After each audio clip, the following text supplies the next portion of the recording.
I am sorry. Are you okay? Podcast is intended for mature audiences. The views and opinions expressed are those of the panelists and do not reflect in any way those of the podcast partners, sponsors, or affiliates. Enjoy.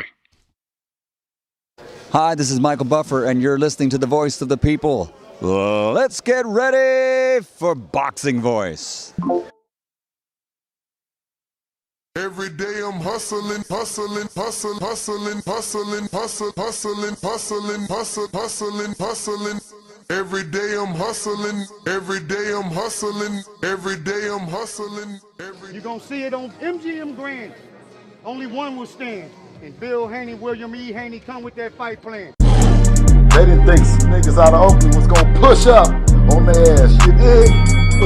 TheBoxingVoice.com. Well, tell the truth and shame the devil that Devin is a bad motherfucker. WBC, the lightweight champion of the world. Come get the real belts, not this ain't franchise shit. That boy is good. Bill Haney, say his name 3 times, pop up like candy, man. When you talk about that, you talk about one of the best fighters in boxing. SDS promotion. Is pretty crazy. 80,000 in Australia. But the crowd doesn't win fights, I do. WBC, the lightweight champion of the world. You ever been in Australia? No, I've never been, but I look forward to it. Going to go pick up some belts out there. Didn't have to sell a chain to make a fight. All we got to do is make that flight. You're going to hide behind them judges, but Lord Devin Haney going to stand above. I'm serious, George Cambosis. Go! I'd like to wish you all a very warm welcome to Australia, everyone. I want to show all my experience, everything that it took to get to this point. I want to show the world. Well, who's the best young fighter in the game? Me, by far. For the 54th consecutive round, Devin Haney has outlanded his opponent in total connect. He can hit the mitts, he can hit the bag all he wants, but it's different when you're in there with Devin Haney. Cambosos, you in trouble. TheBoxingVoice.com. You said a lot. You did a lot. Tomorrow, you're in trouble. Pussy! I'd fight you in your backyard if I had to, because I know that I'm gonna beat you. And you'll see June 5th. Wow. The universally recognized, undisputed lightweight champion of the world, Devin the Dream Haney. SDS Promotions. Yeah.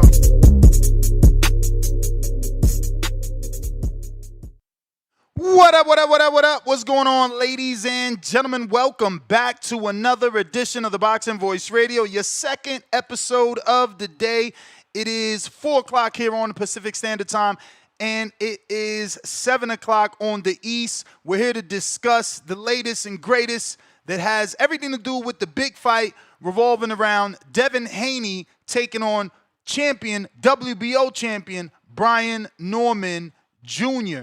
There's been a lot of talk about sparring partners, betrayal, and fight predictions. So this is what we're going to be talking about. If you're interested, come on over right here to youtube.com. Hit that thumbs up. Share this episode. Share the X if you're on X. If you're watching on X live streaming video, share that.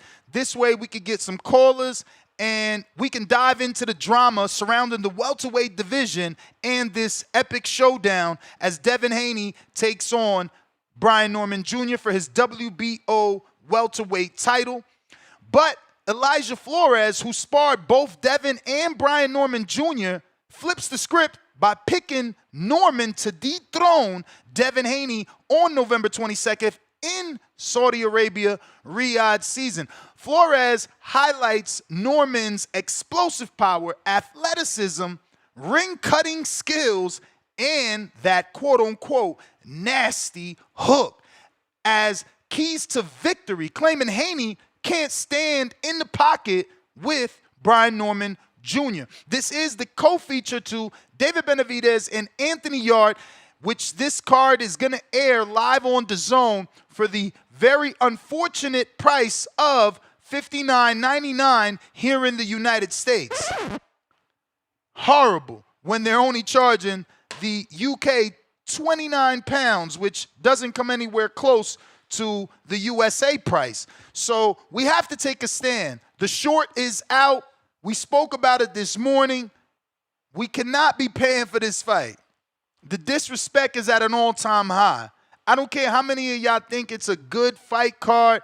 That shit ain't got nothing to do with nothing. And these fighters are getting paid regardless if you buy it or not. Turkey put up the money. Everybody's guaranteed. So don't be calling in here on some soft shit talking about, nah, but I fuck with Devin and I like the way that David look. We don't want to hear none of that shit. None of that shit. You better stand for something or fall for anything. But we're going to break down the betrayal. We're going to break down the fighter's background, recent bouts, and what it means for the division. Also, is this Haney's downfall or just hype? Join us here on X Live Spaces, X Live Streaming Video, or right here on YouTube.com. Don't forget we got Discord rocking and rolling for anyone that wants to call in. If you haven't already done so, go ahead and smash that thumbs up. Help us with the visibility. And let's jump right into it, man. Brian Norman, 28-0 with 22 big KOs. The challenger, Devin Haney, 32-0 with 16 wins coming by knockout.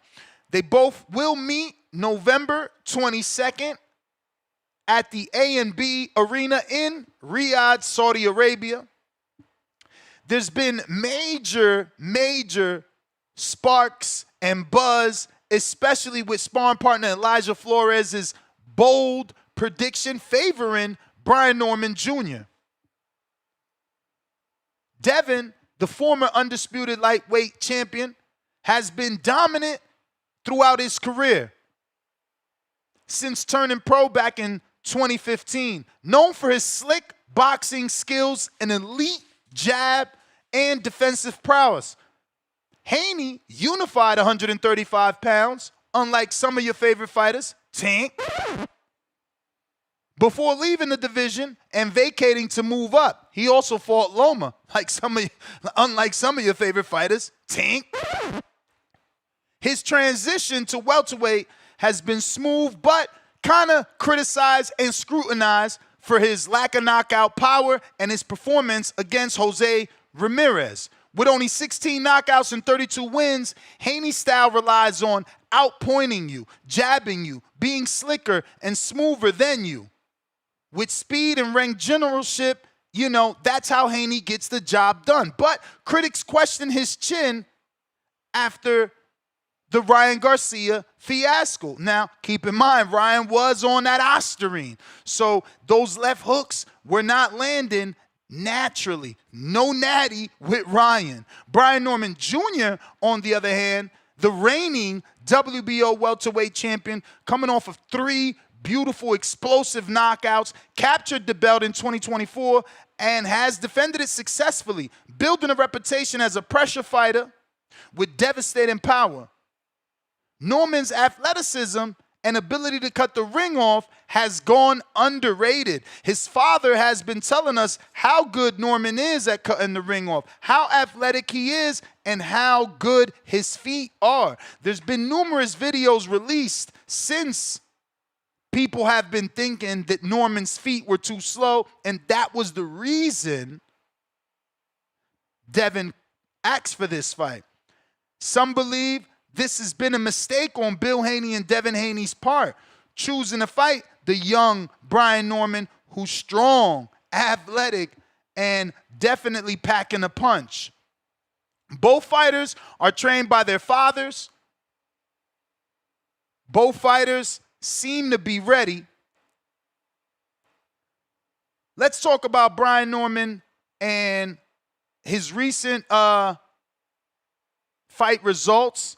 3 knockouts in his last 3 fights, really adding to, you know, the notion that he is a knockout puncher. And that's why people are fearful.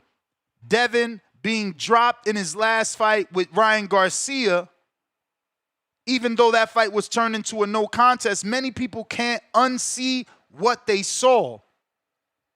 Hence, why the sparring partner seems to be picking Brian Norman Jr. to win. Now, Haney, on the other hand, his last fight was Jose Ramirez in a fight where he outpointed Ramirez fairly easy, but was criticized for too much movement. It was a catch weight of 144 pounds. Haney dominated, in my opinion, but to some felt like he moved way too much. So he drew some flack for his excessive moving. Some people even criticized his clinching, what some called Jerry-esque, because of, obviously, Turki Al-Sheikh saying he didn't want any Tom and Jerry fights. They called the Ramirez a Jerry-esque type of performance. Promoter Eddie Hearn, former promoter of Devin Haney, noted concerns from Haney's father, Bill, about his punch resistance, suggesting a hit and not be hit strategy. This victory pushed Haney to 32-0, but highlighted vulnerabilities against aggressive welterweights. Norman Jr. last fought June, and he stopped Jin Sasaki in 5 rounds with a brutal body shot, with a brutal knockout and left hook. And, you know, Sasaki woke up saying he didn't remember the last week. So that's kind of what has people excited for this fight. You know, we didn't know much about Sasaki other than he got knocked out by Hidioka, but to get knocked out by Norman and not remember an entire week, that's definitely built this fight up. But the win solidified Norman's record of 28-0 and showcased his improved footwork, sinking hands, and his relentless pressure. Elijah Flores shared the ring, or should I say the sparring ring, with both Haney and Norman. But he has some intrigue because he's backing Norman, calling it a 60-40 fight on Mill City. He said this on Mill City in an interview that Mill City and him did. Flores praised Norman's athleticism, ring cutting, and quote-unquote the nasty hook, saying, and I quote, "He's able to get there. His feet are matching up with his hands." He's contrasted this with Haney's, noting, quote, "You've got to be able to stay there, and I don't see Haney staying there, not one bit." Flores believes Norman got more from their session, implying that Haney's, avoided being in the pocket and avoided exchanges will prove to be kind of fatal in the fight. But I don't, look, Elijah was in the ring with Haney. He's entitled to his opinion. My thing is, Devin isn't a guy that stands in the pocket. So the internet going crazy over Elijah picking Norman, I don't really get it. Who expected Haney to stand there and fight with Brian Norman Jr.? Why would you stand there and fight with someone that obviously is perceived to be a bigger puncher than you? This is hit and not be hit. Not hit, let me hit you and see who hits the hardest. So it's a little strange, but that's the internet for you, They get excited about anything. I got a few talking points, and we're going to get to those. We can open up the phone lines if you guys are interested in calling in. Discord is available. X-Space is also available for anybody that wants to call in and voice their opinion on today's topic. So first talking point, breaking down Elijah Flores' quote-unquote betrayal. Because that's what's going on. People are acting like, oh, he was a Haney sparring partner. He shouldn't have said nothing. He should have stood neutral. But the thing is, Elijah Flores has been in everybody's camp. He sparred Tank, Haney, Norman. Who didn't this man spar? But do you consider it betrayal because he's picking Norman 60-40? Second talking point, analyzing Norman's strength, how his athleticism and ring cutting and quote-unquote nasty hook could neutralize Haney's movement based off style. So you guys tell me, based off what we're hearing from Elijah Flores, is the athleticism? Will the ring cutting and the nasty hook be an issue for Devin Haney? Let's discuss Haney's recent performance against Ramirez. Was it smart boxing or a sign of punch resistance issues, as Eddie Hearn, former promoter, has been suggesting in the media? Next talking point, let's explore the two paths for Haney. Stand and fight for courage and to win the fans over, or do what you do best, box, move, and get the win, but face those cowardice accusations from the fans for not standing in the pocket with the puncher. Number 5, let's preview the Riyadh season card and how this co-feature stacks up against the David Benavidez-Yarde, and what does it mean for the welterweight future. So, do you feel Haney-Norman should have been the main event, or did they do the right thing by picking David and Yarde? And what's this win for either man mean in this welterweight division? If Norman gets the win, what does that do for him in the welterweight division? If Haney gets the win, what does the future look like for him in this welterweight division? Let's debate Flores' claims that Norman's session was more beneficial. Does this expose Haney's weakness at 147 pounds, or is it something that Flores really cannot say? Because he's not Norman and he's not Haney, so how does he know that Norman got more out of the session than Haney? Interesting. We got a couple of polls we haven't put out yet, and we're going to go ahead and do that before we take calls. If you're interested in calling in, Discord is available. X-Space is also available for anybody that wants to voice their opinion right here on TBV. Second episode of the day. We back at it, talking Devin Haney, Brian Norman, and Elijah Flores, who is now picking Brian Norman to beat Devin Haney via 60-40 split. So he's definitely got, Brian Norman coming out on top. It's up to Devin now to upset the prediction. Can he do that? We're going to have to wait till November 22nd. But once again, phone lines are open for anybody that wants to call in and talk about this sparring partner drama that's been, making the news cycle on Twitter and on all the social media platforms. We're putting together a poll, and we're going to do the first one here on our YouTube Live, right here in the live chat. So, again, if you'd like to vote, come on over to youtube.com and drop your vote on our latest poll so we can get a sense of, where you guys think or how you guys think this fight will play out. Like I said, we got a couple of talking points.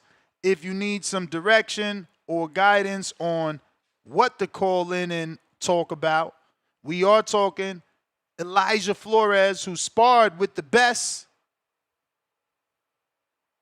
Not only has he sparred Brian Norman, but he certainly has done plenty of rounds with Tank Davis. And I believe he's even sparred Ryan Garcia. I think he sparred Ryan Garcia as well. So, yeah, man, this is what we're talking about. Poll is ready here on YouTube. Haney strategy: stand and fight, hit and run, outbox safely, or clinch heavy. Let me know, what do you think Haney will do in our live chat? Go ahead and pick a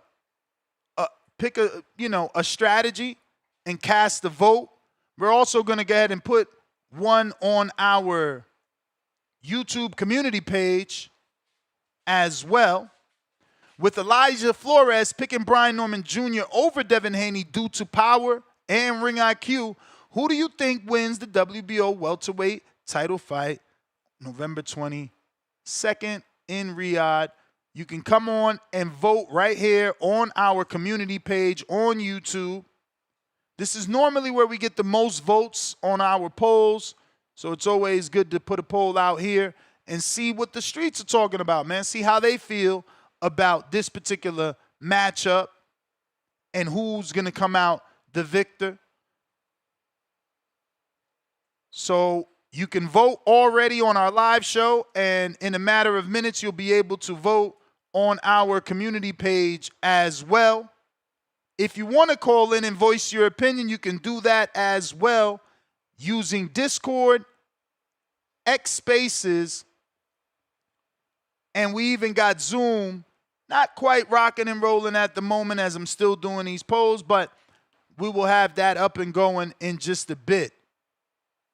But we are talking the sparring partner drama and betrayal. Once again, let me clear that up. I don't think that there's any betrayal or there's been any betrayal. I mean, first and foremost, I don't think that, obviously some people are going to say sparring partners shouldn't say what's going on. Don't talk about what's going on, and I get that. But at the end of the day, it's a breath of fresh air to see someone pick a person they sparred with, right? Normally we get everybody picking the guy they sparred with, not picking against. Now, it could be the same thing because he sparred both of them, so he's still picking one person. And it could be an indication that Brian Norman was a little more aggressive, right? Maybe Elijah didn't have to think as much with a Haney, but he did with a guy like Norman because of the danger that he possesses in his hands. So we're also going to do one on X, asking you guys if you think Elijah Flores is right with his prediction. Do you believe he's right? But you can call in. For those that want to call in, these polls are essentially for the people that can't call in because they're at work. Feel free to just partake in the polls to continue the engagement.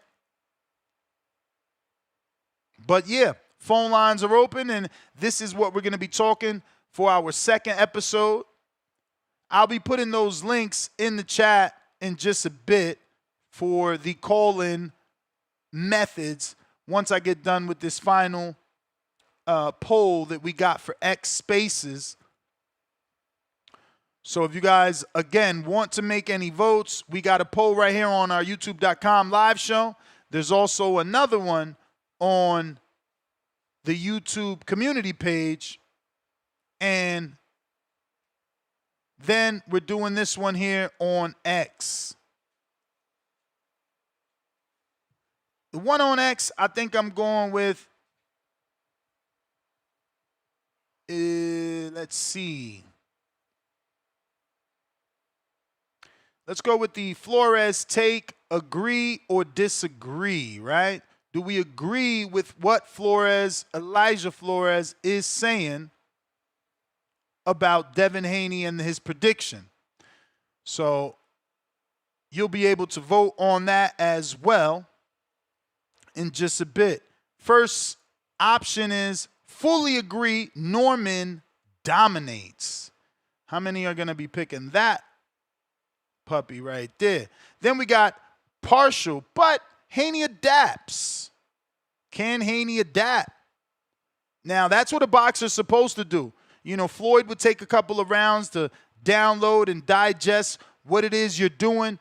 After the fourth round, Floyd would normally take off, and you wouldn't be able to win another round after that. Now, I'm in no way insinuating that Devin is Floyd, but he could certainly take a page out of that book and try to remain calm, not lose his composure under that Brian Norman pressure, and see what that outcome could be.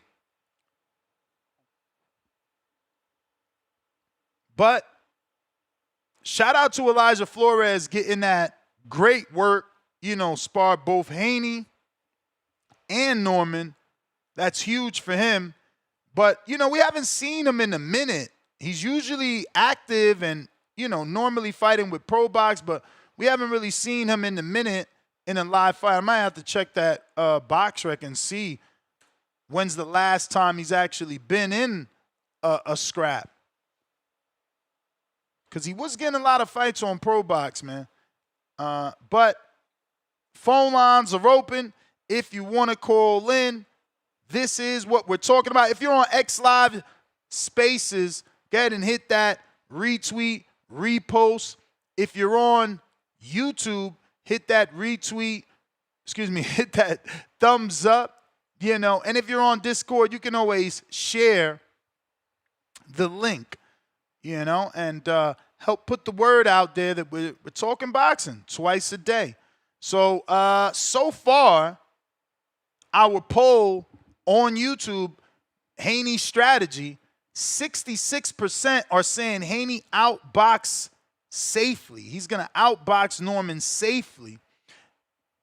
I thought we'd see more people picking clinch heavy or hit and run, but that isn't the case. We're going to let those other polls build up a little bit, but we got AC on the check-in. What's up? What going, brother, man? What up? Yeah, man, shout out to you and what is it? Good Monday night, man. Shout out to the chat in there, that good shit.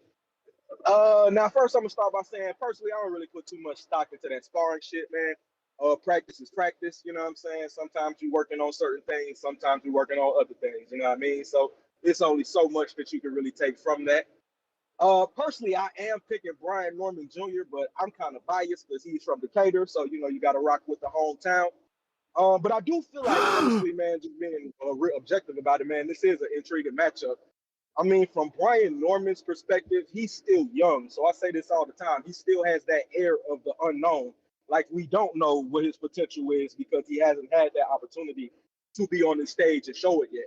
So for him, this is really just going to be a proving ground. You know what I mean? We do have more evidence on Devin Haney on a higher level to see that he does have more, like a lot of versatility to his game. You know what I mean? So I feel like the two biggest questions for me going into the fight is, number one, what type of Devin is going to show up? Is it going to be the timid dude that showed up versus Ramirez? Is it going to be the dude versus Loma who stepped to him? Is it going to be the dude versus Regis who was an aggressive boxer? You know what I mean? And then with Brian Norman Jr., I feel like really the biggest question for him is just how good is he? I mean, because he's still young at this stage. You know what I mean? So, you know, you ain't fought nobody until you fight somebody. So you got to fight somebody to fight somebody. You feel me? So for him, it's really more just kind of figuring out what actually gauging where his real level is. As far as the pay-per-view card, man, I ain't gonna lie, I do feel like they probably have the best fight on the card, but because you don't know what type of Devin is going to show up, you would have to put the Benavidez-Yarde fight as the main event, because that's guaranteed to be a knockout pretty much, man. That's guaranteed to be a firefight. But as far as the better fight, it's definitely gonna be the Brian Norman, Devin Haney fight. Now one thing though I do kind of have a problem with, man, is like, why do people feel like it's only I can do rock'em sock'em robot or I can run away and like point fight you from the outside? Like, I feel like people be trying to go to the wild extremes. Like when folk like the shit Devin Haney did versus Ramirez, that shit was boring as fuck. You know what I'm saying? Like, I personally feel like that style is dangerous because if you're willing to stink out a fight, that means you're not going to let nothing get to you in the crowd and stuff like that. But I don't like the fact that people act like actually fighting and not just, like you said, it's hit and not get hit. It's hit and not get hit, not get hit and not get hit. Like, if you look at the greatest defensive fighters in the past, they were still putting hands on people. You know what I'm saying? Like, these dudes throwing fucking less than 100 punches in a 12-round fight. I done landed 60 punches in total in 12 rounds and spent most of the fight just moving and moving and moving. That shit is not good boxing. Hey, man, keep in mind Tyson Fury's biggest win. Tyson Fury's biggest win only had 84 punches between two people. And that's considered one of the worst title fights of all time. You can win like that, but acting like, you know what I'm saying, that shit is just some super skilled, impressive, and people like, nah, man. like fight, bro. Like I feel like they be trying to go to the extremes with that type of shit. Nobody's saying sit in front of a dude and play rock'em sock'em robots. But bro, if it's 3 minutes in a round, you land 4 punches in 3 minutes. That shit crazy. You know what I'm saying? Like, bro, you gotta like, come on now. Especially if you got an overmatched opponent, bro. A dude who can't do nothing to you and you still playing pity pat and shit like that. Like, nah, man. Throw some leather, bro. Land some leather on them dudes. You know what I mean? But like I do feel like Devin had Shinko fight, man. That was an inside fight. He was stepping to him, rocking that man body. The Regis fight, you know what I'm saying, was like a real. Well, that's really what skill boxing is, man. He's landing hard punches. He's there to get hit. He's moving he's making subtle movements. The Ramirez fight, that honestly might be the most dangerous version of Devin Haney, because again, anybody who's willing to stink out a fight, them people dangerous as hell. You're not gonna get caught up in the crowd and the rules and shit like that. Bro, when the last time you watched bro. that fight, bro? You keep saying stink out a fight, bro. Ramirez the one that wasn't throwing hands. Neither one of them niggas was. No. Wait a minute. Go ahead. Which one of them two is Mexican? Okay. Which one of them two is known to throw hands? Okay. When one of those dudes was cutting the ring off, what was happening? He was getting check hooked. Like, bro, y'all don't even be knowing what y'all watching. I feel like it's a distinct difference between what Devin did versus Ramirez and say the William Skull. Man, you breaking up horribly. And I ain't got no caller, so I would love for you to stick around, but we can't hear you. Yo, you hear me? Oh, man, yeah. I'm going through Now the country, man. I'm in like Tennessee and shit. But I feel like it's a distinct difference. Like, I don't feel like he did what William Skull did or what Shakur did. Exactly. But he still gets the hate like he did do that. He fought better than Skull, landed more punches than Skull. He did better than Shakur versus De Los Santos. But meanwhile, he get all his hate. It makes no sense to me. Oh, see, personally, I'm not no Devin hater. I'm just saying, looking at his other performances, that shit wasn't it, bro. Like, nah. Like that, you can be honest. He really fought a little bit more than them other dudes, but in general, bro, you got a dude overmatched who can't do nothing to you. It was points in time where the dude spent 2 minutes just moving. It's like, bro, the man can't touch you, bro. He just go put some hands on him. I mean, first fight back, man. First fight back after some fiasco, I give him that. you know, and he still got the win. I expected him to do that. Yeah, nah, that's facts. I personally expected that because most dudes, when they come off a fucking brutal fight, they gonna come out timid the next fight. So I don't give them too much slack on that type of shit, man. But at the same time, people be acting like that's just like some super skill. Like, nah, bro. Like, nah. You know what I mean? I do feel like that style is dangerous as hell, bro. Like, because, again, man, a lot of people, they kind of fall into the mental game. You know, the crowd start booing, okay, shit, man, now I want to, like the Ryan Garcia fight. Man got hit, got hurt, he bought into the crowd, you know what I'm saying, and start trying to go after that man. You know what I'm saying? If you have that mental discipline and fortitude to say, bro, fuck what's going on, fuck if they booing, fuck if they don't like it, I'm going to do what I do, that's dangerous as hell. Like, that's hard to beat. I'm not going to lie to you. I've always felt like that. But from an entertainment perspective, just acting like that's just some, like, great boxing shit, like, nah, man, I don't know. I like boxers like, you know, Sweet Pea. You know, he might land 500 punches on you, and you might not land shit on him. You know what I'm saying? Floyd Mayweather, he's landing 200 punches on you, you landing 60. Not I land 60 punches, and you land 30. Like, that shit, like, that shit be kind of crazy, you know what I'm saying, just for me personally. But, I don't know. You was talking about the card, though. Didn't the Arthur Beterbiev fight get taken off the card? Yep. Damn, that's kind of bullshit. Well, I ain't gonna lie. My picks, man, I got Abdullah Mason. I mean, I think he finna smoke that boy Sam Noakes. Although I don't really know who that is. He's just a UK dude. Somebody, one of y'all, Tim Boski, tell me about this Sam Noakes, nigga. You know what I'm saying? I got Benavidez probably beating the sleeves off of Anthony Yarde. Although I think that fight could be more interesting than people kind of think, just because, you know, Turkey Fights is known to have at least one upset on them cards.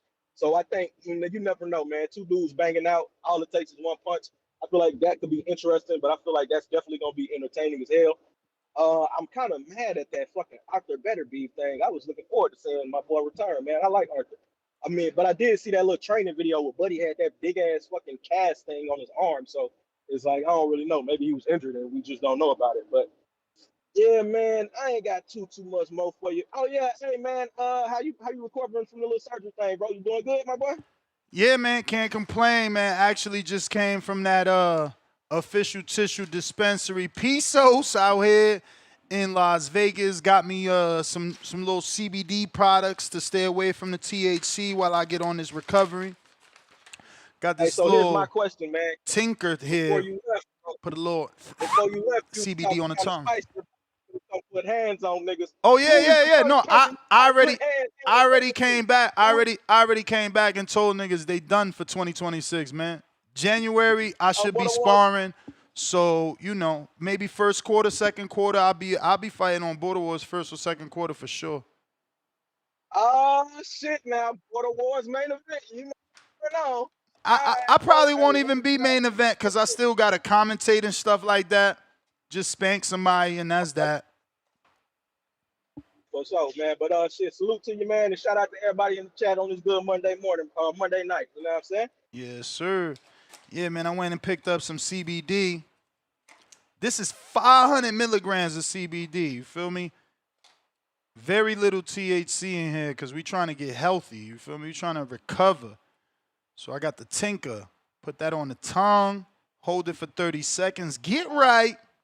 Then I got me some gummies, man. Make sure y'all check out Pesos. If you in Vegas, hit me up. I literally will meet up with you, give you a goodie bag where you get a shirt, a hat, and you'll get an eighth of weed, I think, or what is it, 7 grams or an eighth? One of the two.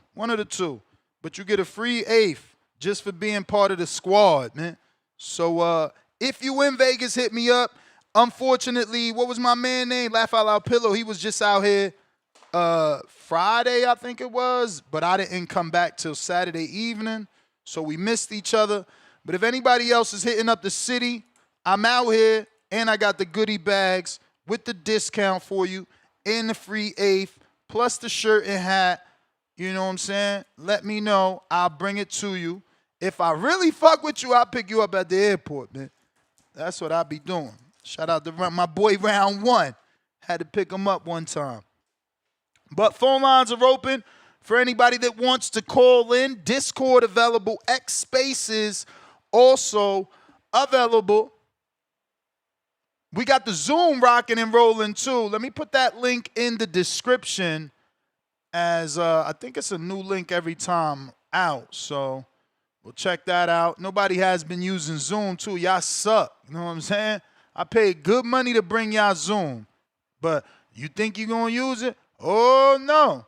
These bougie motherfuckers ain't even calling in on Zoom, man. Crazy. But phone lines open. I got Khaled in Indiana. What up? Zoom link and all the information for Zoom is now in the description. What up, Khaled? Yo, Ness. What up, Ness? How you doing? Chilling. All right, 2 things I'm going to touch on. First is the Rumble. I'm really kind of down the middle on this, bro, because, like, first I had Norman, but then I'm thinking about the experience of Haney, and Haney not trash, even though, like, I'm not a fan of his style like that. Just him as a fighter I'm not a fan of, but, you know, he does have the experience. He does, and he's a competent black fighter, you know what I'm saying? But same thing with, like, but I just don't know about Brian Norman jab, and just, like, if he got that, like, educated jab hand where he going to be hooking, you know, going to them guts, flicking, going to that body. Like, and I don't know if he can cut the ring off. You know what I'm saying? I just don't know these things, so it's kind of up in the air. So I'm gonna be weighing this one out, you know what I'm saying, up until, like, the day before the fight, you know what I'm saying? Because I just don't know about Norman, like, skill set, you know what I'm saying? Like, I just don't know if it's all the way there to, like, deal with, like, a guy like Haney. Like, can you cut the ring off using that front hand, like, for the first 6 rounds? And your defense, I don't know how good your defense is. But next part is, man, the jig is up on, like, Turkey Al-Sheikh and him saving boxing and all that shit, bro. We can just let that shit go, bro.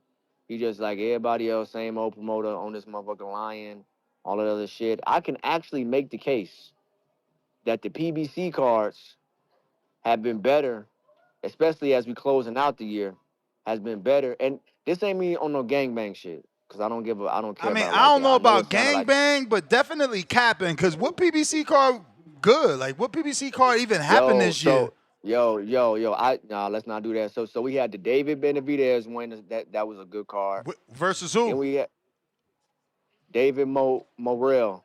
I forgot. And then you had the Stephen Fulton on that card. And all of you had the Stephen Fulton card. And you had the Pitbull Cruz and the other dude on that card too. I hear you, man. I guess I never Hey, thought hold up, Morrell could fuck with Davis. So remember, I was hating on that fight from Jump Street. Yeah, but it was it ended up being a good fight though. And then the one to close out the year, Pitbull Cruz, Janet Beck and Laura, Foster and Fulton, and you got Ramos and Sugar Shane Mosley Jr. That's a great card, bro. That's a great card. Pitbull and like Roach. But I could argue that these cards, all these fights on this Turkey Al-Sheikh card, is really like could all be mains or like co-main events, which would actually make boxing better because we could stretch out the schedule. After the Crawford fight, shit has been dry. Like especially since the Fondura fight got canceled, bro. Shit is really dry out here, bro. Like Bam and Martinez could be their own fight. Like David, yes, that's Brian Norman and Devin Haney is his own main event in fucking Oakland. It's his own main event in like Oakland or just Vegas or somewhere else, bro. Like I understand like the stacking the cards with all co-main events and that shit sounded good in the beginning, but like once you look at the schedule and just look how like we could probably build this shit out like a little better. It's not really hitting like that no more, bro. Like space this shit out, bro. Like make the card like he could have Brian Norman and Devin Haney be the main event, and then you get some young prospects or like some contender guys, or just you could build out the card like a little better. You know what I'm saying? So, but it is what it is, though. You know what I'm saying? Shout out to Turkey Al-Sheikh, I guess. Ain't nobody finna watch the fucking fight because it's on fucking DAZN. It's like that, bro. Like the guys don't even, and they're gonna be in Saudi Arabia, so they don't have the opportunity to. They're gonna look great. Somebody's gonna look great in these fights, but they can't grow their profile as like big as it can go because it's not in the U.S. Like Saudi Arabia, like motherfuckers gotta watch it at like weird times and all that shit, bro. It's just not like David Benavidez has to be a superstar, bro. Brian Norman and like Devin Haney have to continue to grow their stardoms. Same thing with Ban. Same thing with Abdullah Mason, bro. They gotta be over here, bro. Crawford, Canelo, all them guys on their way out, bro. Now, if we go Virgil, Boots, all them motherfuckers got to fight over here. So you could build them up and like start to like really like see who like the next star is going to be, bro. But you got to build them up correctly. And you can't do all that shit in like Saudi Arabia. It's not just, Ness, you always talk about like the sport. As a fan and just a viewer, it's cool to just, fuck it, this card. But like as the sport overall, bro, motherfuckers got to be built up a certain type of way and like fighting out this, like fighting over here, bro. The jig is up on that shit, man. That shit was cool in the beginning, bro, but he ain't on shit. He ain't on shit. Fuck all that. So, yeah, Nez, that's my call. I know you disagree. I know you're not fucking with it, but it's cool, though. You my man. I love you. You know what I'm saying? So, it's all good, guy. Hey, yo, that's my call. Nez, you have a good day, all right? All right. Yeah, I'm not saying I don't totally agree, but, I don't know, man. I ain't even trying to pay for this shit. That's all. They gotta do better. I'm with you. Turkey tried to fool us, and he's ending up looking like one of the regular dudes that's getting us, man. He acted like he was gonna be different, and ain't nothing different. We got East Mex, pound for pound, #1 in the chat, $5. Lomachenko and Bam are the definition of hit and don't get hit. Haney's a runner. That's funny. I thought Haney beat Lomachenko. Ouch. Hey. Phone lines are open. Discord available. We got Zoom rocking and rolling for anybody that wants to call in. But we are going to need some caller participation. Oh, early night, man. Early night. Elijah Flores picking Brian Norman Jr., calling it a 60-40 fight Norman's way, praising him for his athleticism, his ability to cut the ring off, and that quote-unquote nasty hook that he got. in live chat. He said, Ness, start with a middleweight. What we talking about, New York Bullet? I mean, if you want me to fight a middleweight, yeah, Keem. Beat on Keem, little ass. Boxing, what up?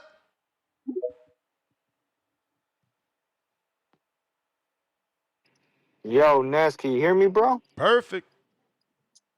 What's going on, bro? Yo, man, what's the topic about Haney's sparring partner? It's the same one as Norman's? Yeah, the one that's saying that Norman's going to win, that it's a 60-40 fight Norman's way, that he got to watch out for that nasty Norman hook, that Norman got the ability to cut the ring off. Everything people said Norman can't do, Elijah's saying he can. And he's picking him. Oh, man, look, I got Brian Norman on the fight, bro, but I don't think it's going to be easy as people think. I mean, Devin he is an elite boxer, bro. Yeah, he didn't look great in his last fight with Ramirez. Kind of looked like gun shy. I hope that's not the case for this fight. I hope he comes, well prepared. But I don't know, bro. I do got Brian Norman winning. I don't think it's gonna be by knockout. I think it'll probably be decision. Yo, man, but Ness, I wanted to touch on that Turkey situation, man. Like, come on, bro. What's wrong with this mofo, man? Like, just straight lying to us like a couple of times. Remember when he said pay-per-view was going to be $25? The shit went up to $60. Then he said he was getting rid of pay-per-view, and now we are having another one. No, I'm with you, bro. That's what I said. I'm not paying for this shit. I'm not paying for this shit. I'm standing on business, standing on principle, and I'm fire sticking it. Nah, I'm with you, bro. And I'm those types that buy the shit, but it's like, I think it's just ridiculous, bro, how like everything has to be fucking pay-per-view, bro. Like, I mean, how the hell is Wardley and Parker pay-per-view for the US market, bro? Like, shit makes no sense to me whatsoever, bro. At all. You get me? At all, and bro. then like the Bannon Eubank, like that shit was $24 the first one, bro, which I bought. And it's like now you want to charge us 60, like with a garbage ass undercard, bro. Word. Nah, I can't, bro. I can't do this shit, man. Turkey, man, I'm disappointed in Turkey, bro. Like, yeah, I thought the man wanted to do great things for the sport, but he's just the rest of these other executives, bro. So it's kind of mad whack, bro. But yeah, man, I'm rolling with B Norman for this fight, bro. Like I said, I don't think it's gonna be easy how people are making it seem. I do think they go to the distance, and I got B Norman by decision, bro. But that's my comments. All right, champ. Appreciate you. Appreciate you. Looks like we got Polo Buck. What up?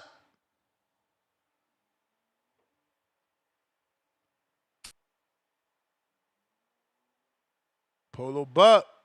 Gotta unmute. Hey. Hey. Nah, I just wanted to listen on Zoom. I ain't want to say nothing. Oh, all right. You the man, champ. We got Bo Rogers.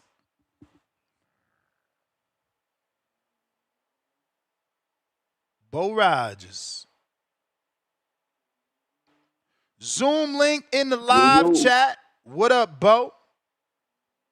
What's good, Ness? Chilling. Hey, congratulations on your successful surgery. Appreciate gotta it. do what we gotta do because we getting up there in that age now. Oh yeah. Old heads. I've been trying to spread the word to all the young boys I come across about, getting their financial stuff together, retirement funds, and understanding all the power in that stuff because it's important. You know what I'm saying? Prepare like let's live our lives like we might live to 100. Don't be sitting around here thinking that you gonna go out all extra early and shit. You might fuck around make it to 100, and if you do, at least you'll be prepared. You know what I'm saying? But when it come to Brian Norman and Devin, I don't know who gonna win the fight. I don't know because both of them have been fighting. Like Devin was fighting competition that is proven competition, but they little guys that he was fighting.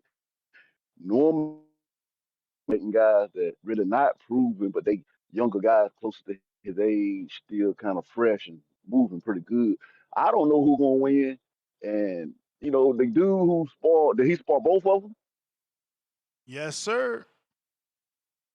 Well, he been in the ring with both of them. This thing, if I got to pick, so if I had to be forced to pick off of what I'd have seen, I'm gonna go with Brian Norman. I think he got the right attitude. I think he'd have seen enough of Devin.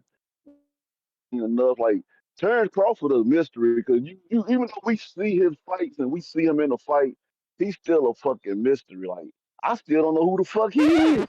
But Man, Crawford, that I pound don't for know who the hell pound they are king. How either. you I'm don't know glad who they he kept him. is? All he got to do is fight Boots, and then I shut up. You know, because Boots, like I tell everybody, you got to fight a young guy that people think can beat you.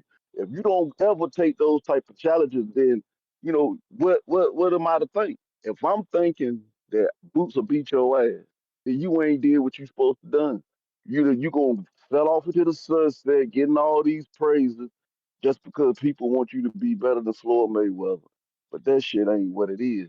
But that's how it is. Motherfucker go always, if I get me a podcast, people gonna be trying to put me and you against each other if I'm really on your heels, you know what I'm saying? They gonna try to make, and that's how they'll choose which one of us they gonna go with if it fits with the with the person who really running everything wants. But it is what it is. I think if I have to, if I was forced to put money on it, I'm gonna put my money on Brian Norman.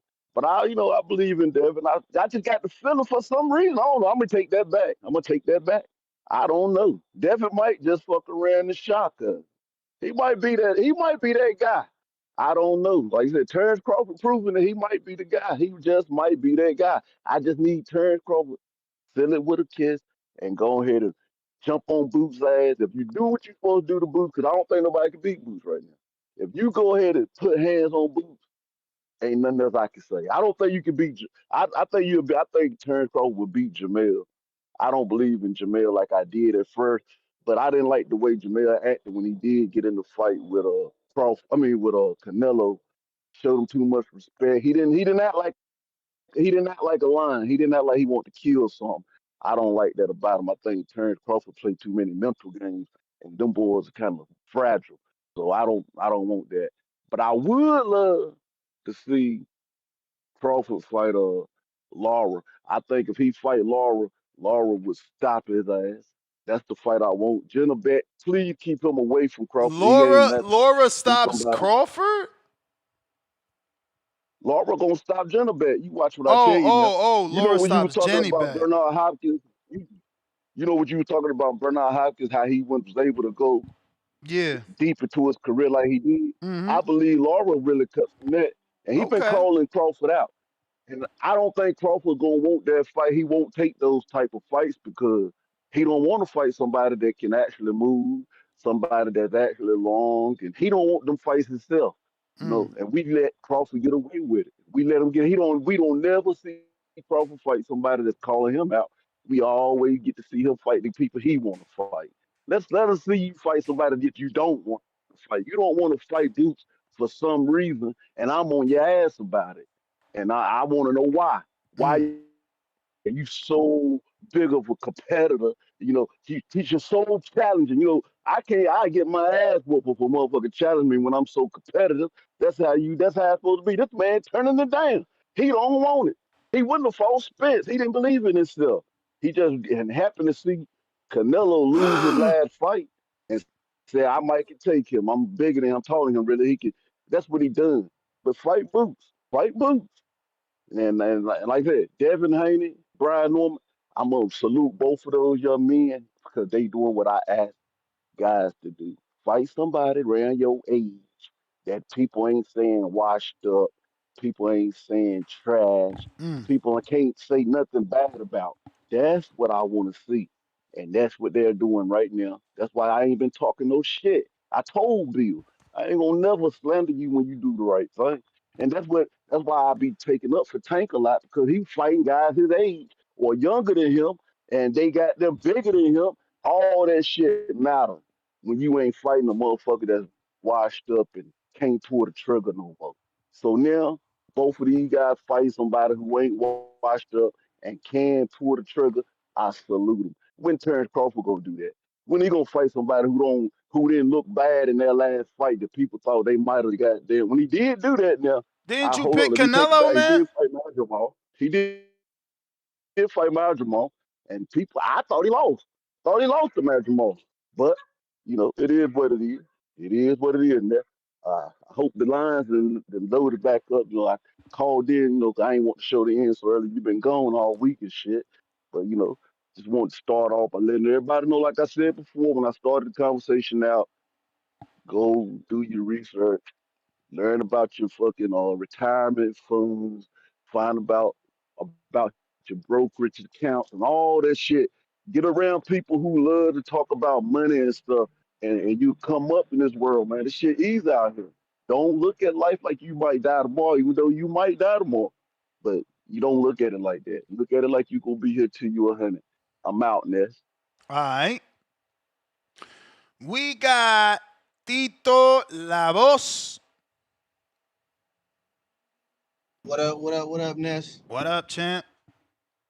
Hey, man, shout out to Bo Rogers for distracting the hell out of me, man. Unc always throws me off of my shit. I have something to say, but first of all, I wanted to say to you, congratulations on a successful procedure, and I'm gonna send prayers up that you recover as quickly as possible, man. Appreciate you, champ.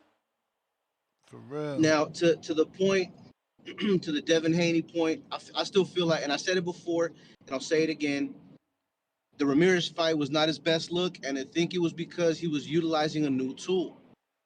Now, he's had buku time to correct the things that he couldn't, because he couldn't shake and then get off and then shake and then get off, right? So I feel like if he's done the improvements, he's going to wash Norman. And no, that's no disrespect to Norman. Norman's he's a good fighter, but I don't think he's on Devin's level. Now, of course, he has that left hook, which Devin has showed that he has a susceptibility to, but I think the PEDs kind of mute that point, right? And to Turkey Al-Sheikh, he sold us a dream, man. And I'm not shocked. I'm not shocked about this because I think boxing as a sport is stronger than one person. So people are going to fall in line no matter what their intentions were. I think he had the best intentions, right? But honestly, I think that the culture of the sport is too strong for someone to just come in, even with help, even with a bag, and just change the whole culture of the sport. This soon into it, he might be able to change it eventually, but I don't.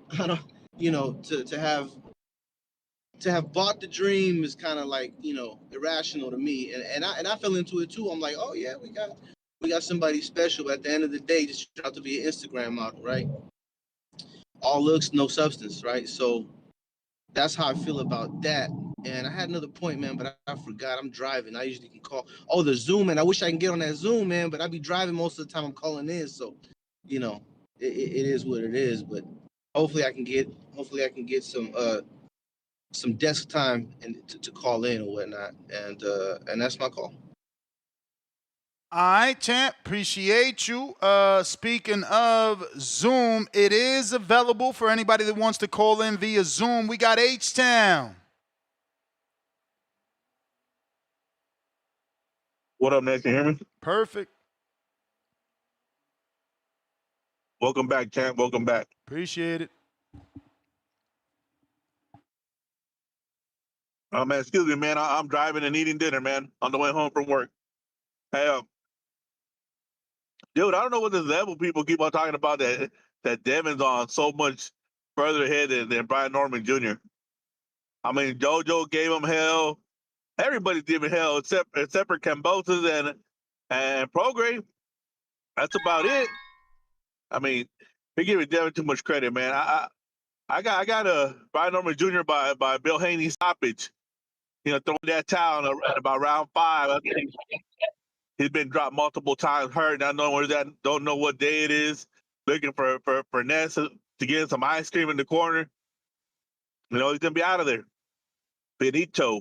I mean, not Benito. He's young. He could still, fight more. But his days of being at 47 are gone. He had to go back down to 140. He just had to be the weight bully he's been, the bigger man. He ain't got no business in 47, man. They get stopped. And hey, man, yeah, man, I want to see Jermell versus Bud, man. That's the fight I want to see from the get-go. I don't know what people are tripping on, man. That's a great fight. I don't care about the long layoff. Hell, these fighters, all of them are always on a long layoff. That's the culture of boxing these days. Everybody on 1 year, 2 year, year and a half layoff. I mean, there's only goddamn Inoue and goddamn Canelo and Bam Rodriguez are the ones that staying busy year round. You know, everybody else is one fight a year basically. You know, so man, let's get that fight going, man. And hey, Ness, I can't believe you're not paying for a Haney event, man. I don't believe you. You're gonna give in.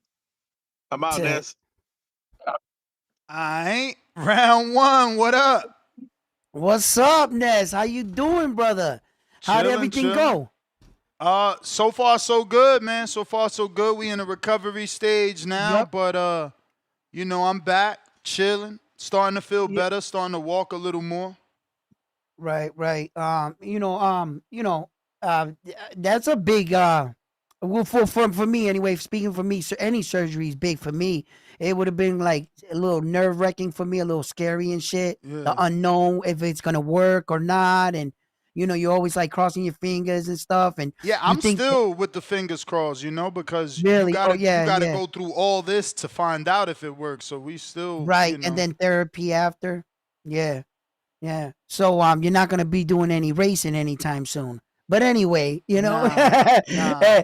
But we will be seeing each other at Border Wars. I'm sorry, brother. I meant to hit you back, but I was actually doing pumpkin carving with my daughter and my wife at the time when you asked me the questions. So I'm landing on the 7th on noontime. Okay. And I might need somebody Thursday, to pick, right? Right. Oh no, that's Friday. That's Friday.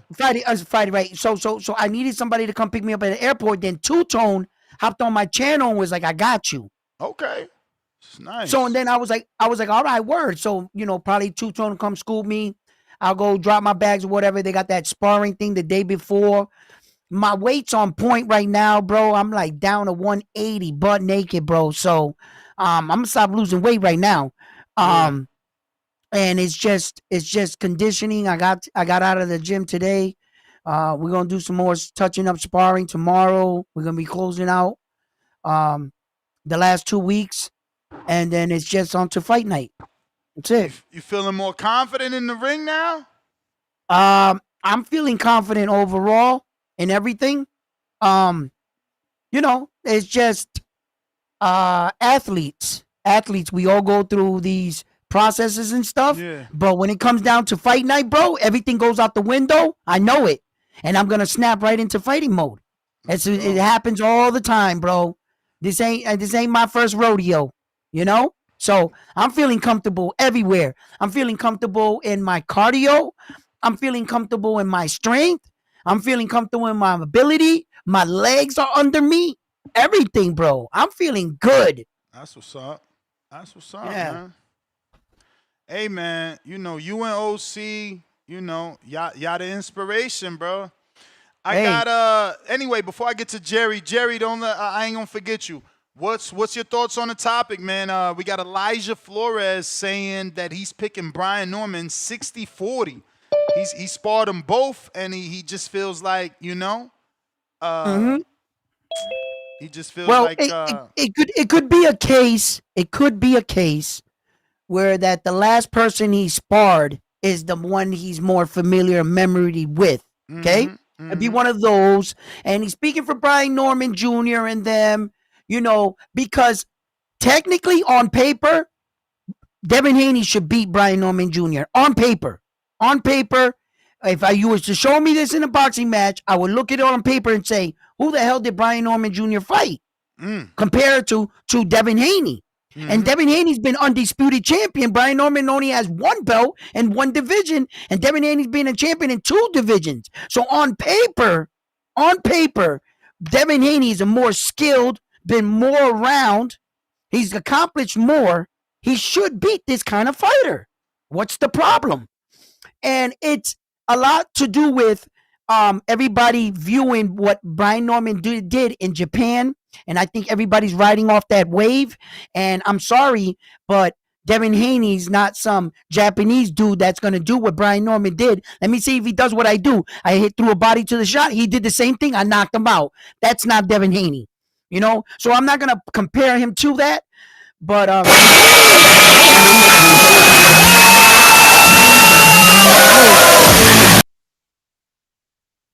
I'm not going to compare him to that, but in the fight, may the best man win. They're two American fighters. Whoever wins, we're going to have American champion either way. I love it. And a competitive, I'll let you guys know as the fight gets closer.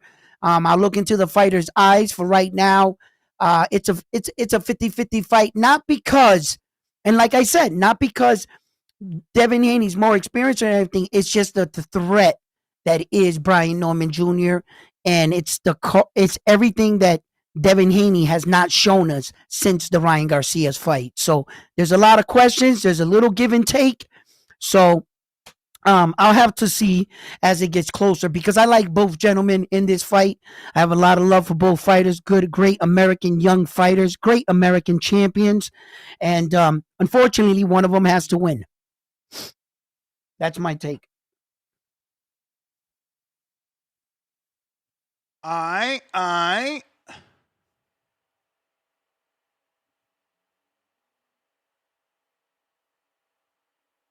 Let's see here. Jerry Soriano, where you at?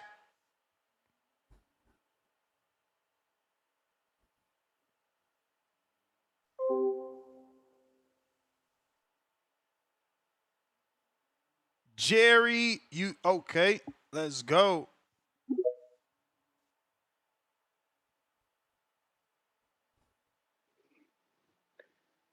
Feliz lunes, TBV. Ness, I'm having some technical issues, so I'm gonna make this call short. Hey, round one, you looking good, brother. Thank you. You looking good, man. I mean, I know, everyone goes back and forth and we throw jabs at each other, but I see you grinding, brother. I don't know what the betting line is, but what do you think? I should bet a stack on you or what? How good is that bet? I think that's money in the bank. I'm telling you right now, I don't know if we got a private betting line, but I see it in your eyes. I see the dedication. Let them all laugh, and they can cry later. But listen, if Brian Norman Sr. is listening, if Bill Haney Sr. is listening, y'all need to come to these TBV streets and straighten this out. Because I heard Norman Sr. earlier today say that and we forget about this. We forget that Haney called Norman to spar, and Norman declined the invitation because he said he's not a sparring partner. But yet we can see Boots spar with Canelo. I mean, we see big-time fighters spar with each other all of the time. And what he said that Haney told him is that we're never going to fight. We're safe. We believe in the green print. Black on black doesn't always pan out. It's going to be black and Mexicano, black Latino. That's where the money's at. You're safe. We're never going to fight. And Norman was acting like it was a flex. But I think Haney was checking his temperature. So for those that, love to clown Haney, he's pillow-fisted. How scared is he really if he's trying to go to ATL and spar Norman in his goddamn gym? I mean, think about that. Think about that. How scared is Haney if he wanted to go to his gym and spar him? And we ain't talking about 2-3 years ago. We're talking about this goddamn year. I mean, he didn't want to. You fans or something else? He wasn't trying to go to Haney's gym. I mean, he wasn't trying to go to Norman's gym. He was trying to get Norman to go to his camp. It was for the Jose Ramirez. Remember, I'm the one hooked that up. Okay, but here's the thing. I don't doubt that Haney wouldn't go to Norman's gym.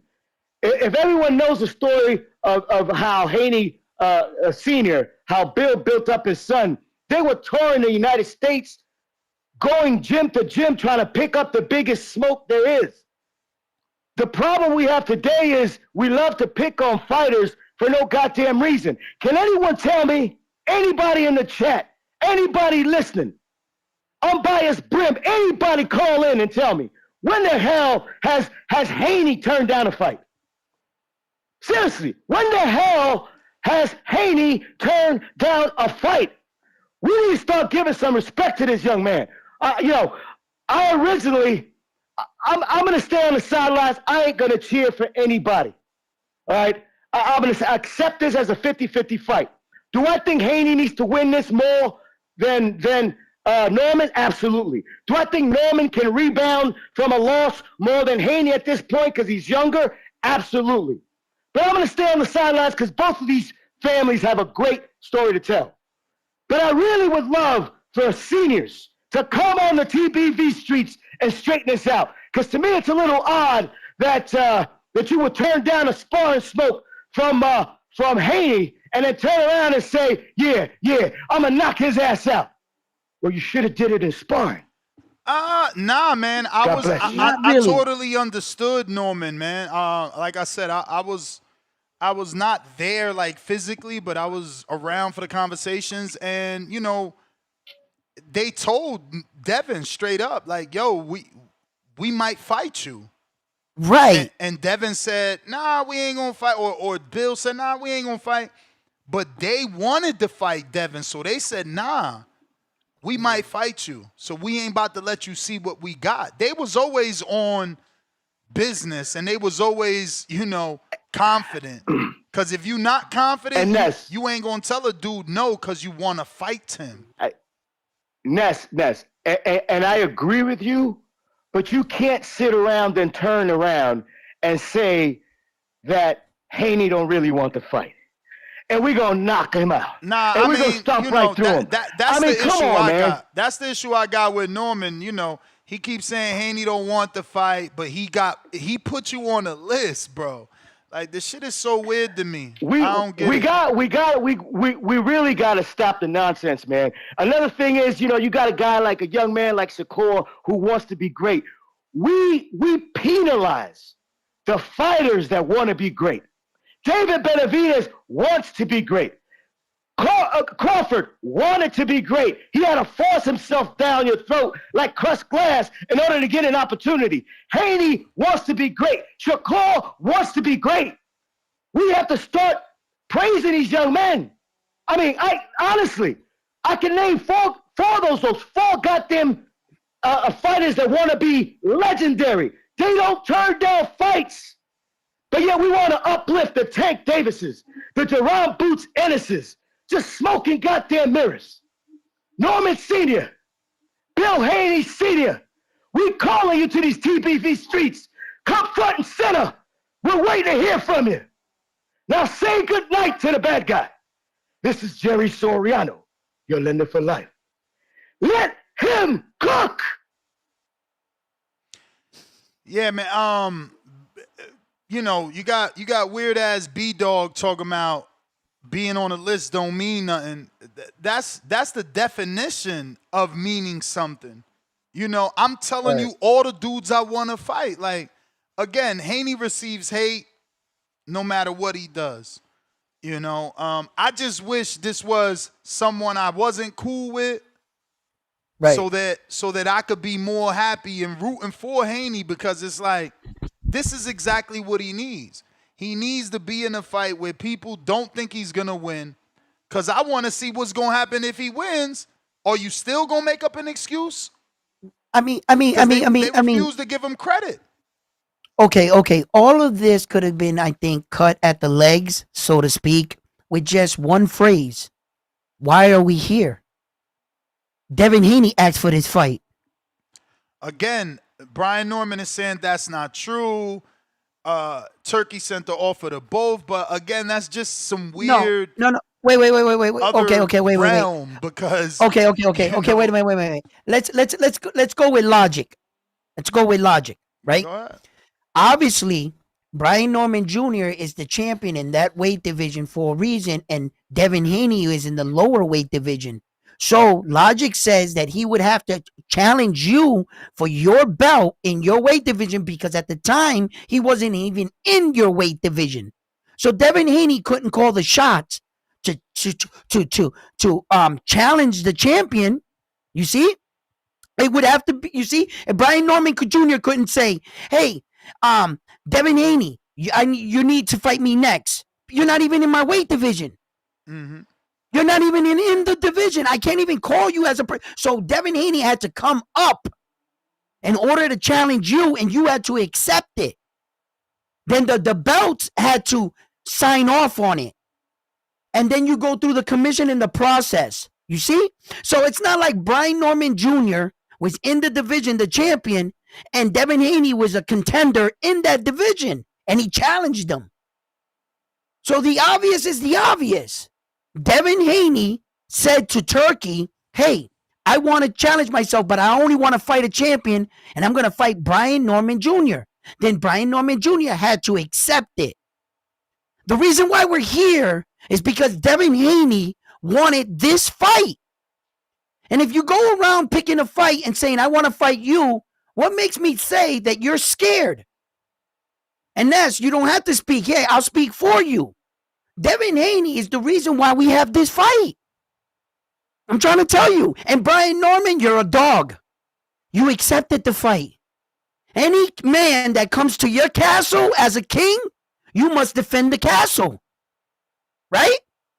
And I don't care if you're the little guy, the other guy, whatever. Hey, if you come up, what I am the champion. Come get some. And Devin's a good scalp. That's a good scalp right there. Both ways. So this fight makes sense. As far as the fight itself, I'm trying to tell you. All the questions that I have right now is only one on both sides. The whether or not what version of Devin Haney we're going to get. Is he going to come and shock the world? Is he going to turn into the Devin Haney I know he has the ability to do and become? I've watched that young man. He's going to be like Kobe Bryant wearing the number 8 and the other, you know what I'm saying, the number 24. He's going to have two parts of his career. He started so goddamn young. Devin. And this, he's still young as hell. He's about to go do some remarkable shit. So this is a good fight, and this is the fight I'm looking forward to. Right here. This, in fact, is the fight. And so I don't think both men are scared of either man is scared of either man. No, get out of here. You know, I think Devin stepped up to fight a big fight, and he's doing it for a reason. Devin's gonna show the world. He's trying to show the world, to remind the world he is fucking Devin Haney. And Brian Norman Jr. is trying to show the world, I am him. I am the new thing. I'm gonna be what Devin Haney has already set out to become. And you know, and both men got a point to prove, bro. This is a badass fight, bro. I like this fight so much right here, man. I'm telling you, man. But I think that, you know, technically, Ness, like, Devin Haney's the more experienced fighter. He's supposed to be technically the more skilled of the two fights. Supposed to. He's got the more amateur background, everything. He's got the more belts, the more divisions. Why is Brian Norman Jr. such a threat? Because of the power, what he's shown. Because of what he's shown he can do. Yep. Well, I think it's because of the power and what they seen happen to Devin. We got big money. What up? Yo, what's going on, Ness? Chill. What up? Round one? What up? Yo, Ness, congratulations, brother, on getting your super soldier serum and your knee bone connected to your You know, I look forward to seeing you knock a couple heads off in the future border wars. Let's go. Yeah.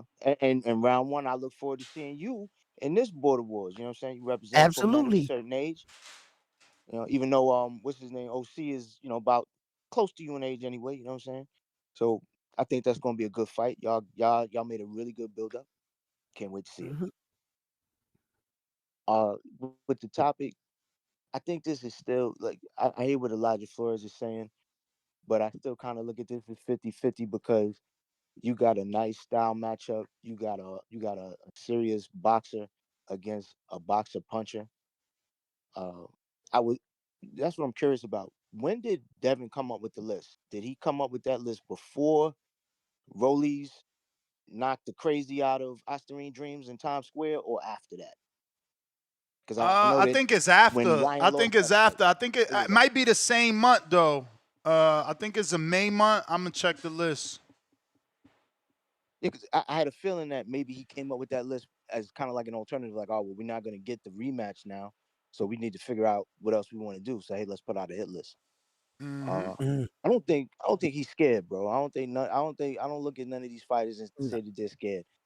Devin wants to fight. You know what I'm saying? I think the thing that's gonna matter is who wins and how. If Devin wins, I think 147 is open for him. He's going to be able to do whatever he wants to do because people because there's going to be other guys that think, oh well, if B Norm didn't beat him, I can beat him. You're going to have a lot of punches that's going to want to step up and show that they can do what Brian Norman Jr. didn't. And then you're going to have other boxers trying to contrast them with their styles. They're going to think, well, they're going to still try and replay that mishap with Right. crazy town over there and say Ryan he Garcia. can do something. They can right.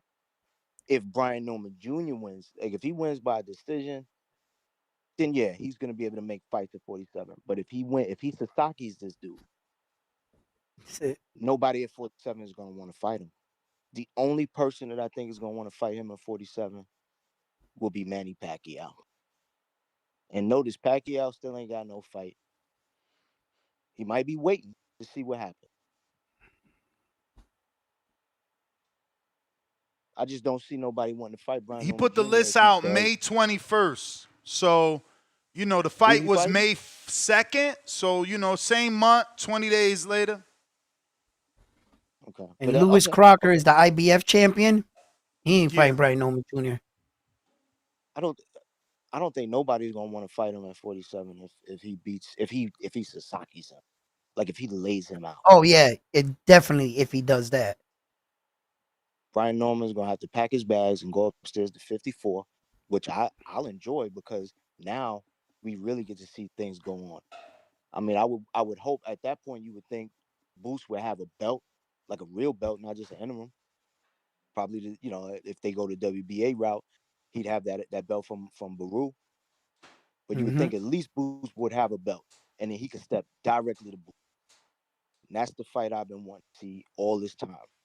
And all of this trash talk would have paid off. But otherwise, I think he would have to go to 54 because I don't think anybody's gonna want to fight him after that. It's gonna be too definitive. It's like, yo, what can we do with this guy? He's too dangerous. Right. But yeah, I mean, as far as the landscape with 47 is a lot of good challenges, but I don't really see anybody going. I think everybody at 47 wants to see what happens here first. I think that's how we're gonna see how the rest of the division gonna play out. All I right, meant to champ. comment too. Huh? Yeah, definitely. Now what you No, saying? I was gonna say I meant to comment. I was gonna say I meant to comment on Jamel from earlier. Just real quick, Jamel. I like that he at least said something about trying to fight a Terrence Crawford because right now, 3 times undisputed. The only thing anybody ever says to Terrence Crawford when they say his name is congratulations. Ain't nobody trying to fight that man. So the fact that Charlo at least said he wanted to fight him, I commend him on that. But the thing I'm thinking is, Charlo, you ain't ranked, bro. You ain't fought Mm. in a while. You ain't ranked. I don't even know that you deserve the Boots fight, even though Boots did respond to him and say, yeah, he can get it. Is Eddie gonna let Boots have that fight? Because he's gonna say, dude, what does that do for you? Okay, it's a name, but it's like we could get a name and get you moving in the right direction, getting championships, getting belts. So we don't exactly Yeah. need him. He does something spectacular, then maybe. But who's gonna be willing to step in there and do something with him? They keep talking about Laura. They keep talking about Boo Boo as a potential fight. Who knows what this guy's gonna have going? Is he really serious, or was he just talking shit while he's on vacation? That's where I'm at Right. with Jamel. It's like I want to see him do something, Right. but realistically, what's the upside for anybody to step in the ring with you? And his last fight was with Cornflake, right? No, we talking about the smaller Charlo. Oh, Mel the Mel smart. was Yeah, on he's a round 2. smart. Okay. Did you see any of that stuff when he was going live round 1? Yeah, I saw it. I saw it when he was saying congratulations, Terrence Crawford, but saying that he would fight him. Yeah, Oh nah, I seen that he ain't say. little. Yeah, you got he been talking kind of crazy, bro. You got to He see some of the always other stuff does, he been. though. He always does. That's the brother That's true. that. Yeah, he's been through some shit. So, but yeah, Nah. But if nah. The if you one want that's to, been through some shit is Jamal. Y'all getting him confused. 60-pound is Jamal. 68 rather. yeah, Mel fight EJ. You know what I'm saying? Fight somebody that hasn't had What- anything going on. So this is the brother that But fought Saul. Yeah. yes, he's Why the would same brother. Terrence Crawford fight him if he didn't even do? He didn't win a round against Saul. He didn't even Yeah, but fair but way.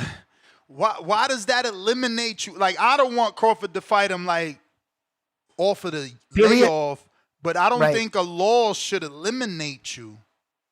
No. The loss Well, doesn't eliminate him. I think It's your it's it, performance should. Well, that's why he's not getting it off the layoff, right? Because that's the last loss, last fight, and is not the greatest performance. So, that's why I suggested go beat Boots. Both of y'all Right. fight each other, and we get But it one doesn't Crawford do nothing opponent. for Boots. Right. It doesn't do anything for moving Boots in the right direction, like the caller was saying, right? In the right direction, because even if Boots That's the fought like, biggest fight in Boots' fucking career, and he's getting him it's off of a a bigger layoff. game. so the Virgil Ortiz fight wouldn't be bigger. No.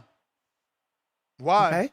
Tell me Okay. why. Oh, Tell I'm me just, in your opinion. I'm asking No, you. and I'm asking you. And I'm asking you in your opinion why.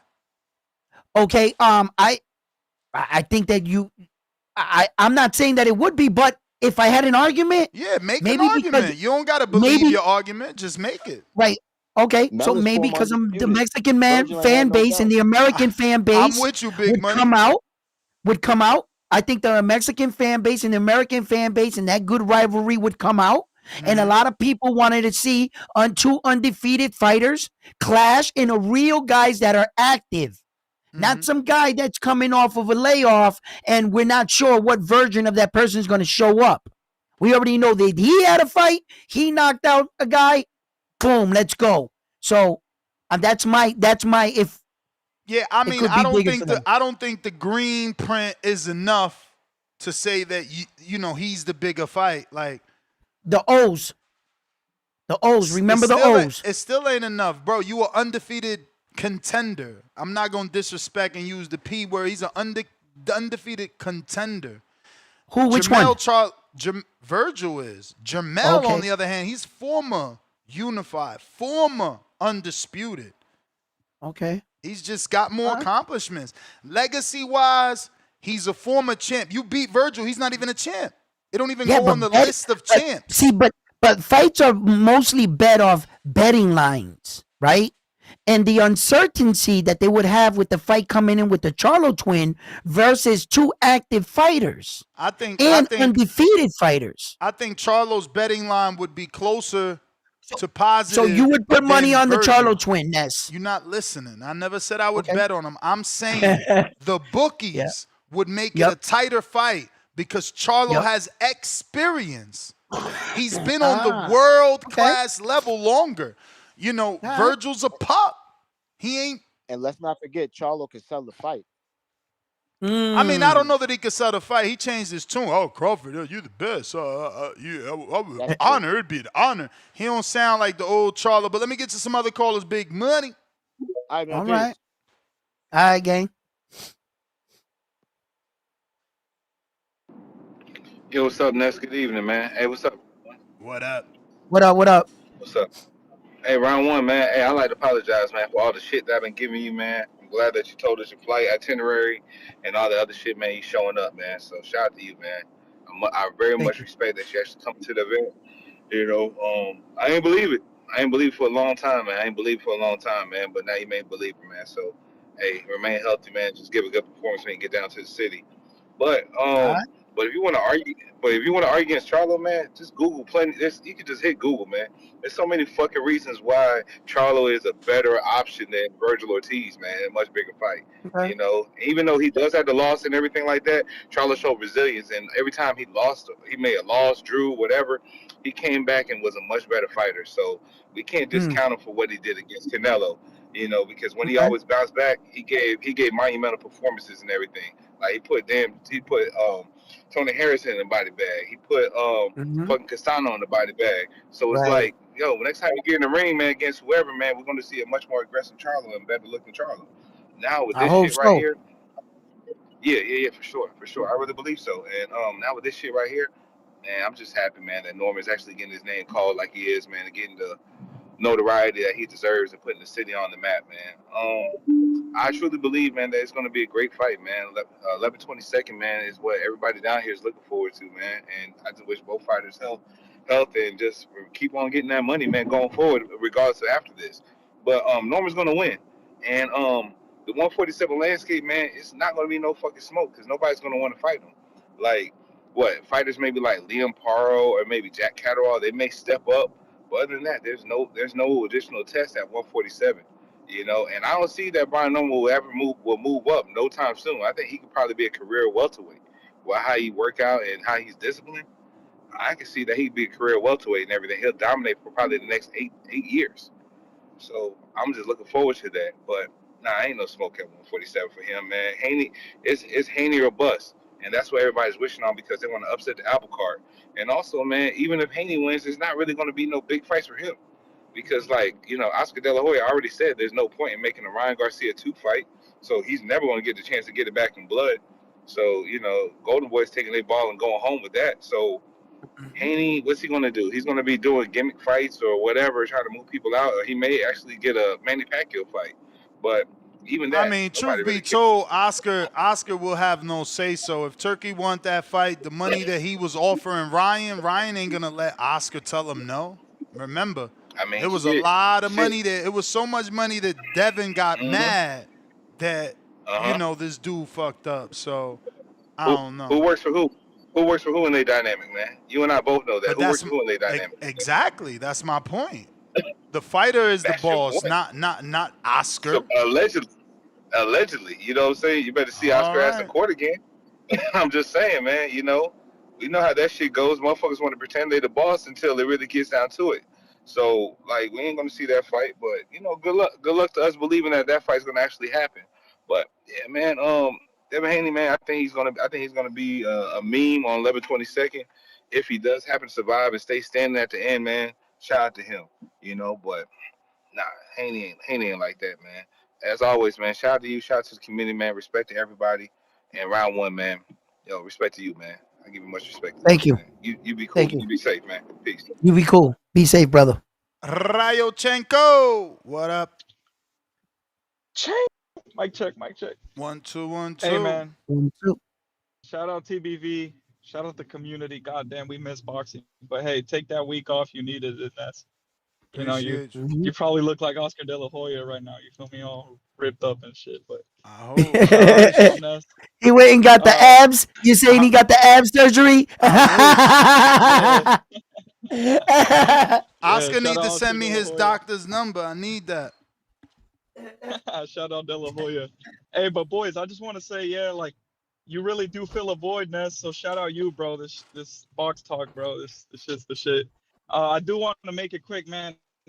God damn, it sounds like these guys are not boxing fans. Like these guys are just complainers, man. Like what the hell, bro? Boots versus Charlie Where you going, champ? We losing. understands. Oh shit, I'm sorry, bro. I'm cutting out. All right. No, I you was saying, back. as a guy, wait, mic check. Yeah, you back. Yep. Go ahead. As a fan of the sport and a guy who wants to build fighters up, it would be really big for Boots' social profile if he goes to Texas and dominates against Charlo. Like that would only benefit him. You would have so many Latino fans. You could build it up with the Latino undercard. You feel me? And then urban fans there. So like it would be a huge victory, bro. Yeah. So I just want to Yeah. say like that fight is much needed. Um, so yeah, let's get that fight next. Um, and as for round one, are you showing up to Border Wars, bro? Yeah. Yeah. Yeah. Oh man, good, bro. You know, fucking Tone spreading them false narratives and shit. So shout out you, N- bro. Stay healthy. Nah, But I yeah, already man, we talked need to that. Tone yesterday. I talked to him yesterday. I'm landing. I think he's gonna be the one to come to the airport and pick me up. That's what's up, bro. Hey, but yeah, we Yeah. need that Boots and Charlo fight, man. It would really be big for their profile. Nobody's bigger than the other. This is a huge opportunity for both men. So that's how I see it. Like all these guys who are just naysayers, you know, you got to build the sport. And this is a huge fight. You know, if Charlo wins, boom, you know, opportunity to Crawford, or vice versa. You're one step closer to Crawford if you win, if you're Jerome Boots Ennis. So yeah, shout out TBV. So much has happened too. Juarez versus Layden. Man, did y'all watch that fight? Ness, you caught that shit? I might have Leighton on. He was texting me, man. He's mad. No, I didn't watch it, but I heard something about they gave the dude 20 seconds, and Leighton is a journeyman. He was telling me how like, yo, I'm what you would call a journeyman, but they robbed me. You know, they gave him an extra 20 seconds. What exactly happened? Because he's been DMing me trying to get on the show. I mean, I don't know about all that. All I saw was Layden drop the dude, the Mexican dude, and then the Mexican dude comes around and drops him, knocks him completely out. Bro, I'm talking, I want to see Layden. I still want to see Layden. So I hope, God bless him. I hope he recovers and then keeps fighting. Cause like, it was one of those fights where, God damn, it was so fucking entertaining. I recommend everybody who hasn't watched it to watch it. It's only 5 minutes. It's a 5 minute fight. That's how quick the shit ends. 2 knockdowns. No, I think 3 knockdowns, 2 points taken away, all in like fucking 3 minutes, bro. Great fucking fight. I mean, in terms of entertainment, great fight. Great fight. It, so shout out TBV. I want to wrap up my call again. Boots Ennis, to grow your social profile, please go to Texas, bro. The fight would be huge there. You could beat him up. You're one step closer to Crawford. It would be a massive fight. So shout out TBV. Shout out round one. Let's go. All right, real quick, let me before I get to the next call, if you're trying to call in, now is the time. But I want to give out the schedule. We're going to be having some guests on, and if you're a Patreon, you can definitely drop these guests a question. So tomorrow, Tuesday, we're going to have Gary Antoine Russell. That'll be at 9 a.m. Pacific Standard Time, 12 p.m. Eastern.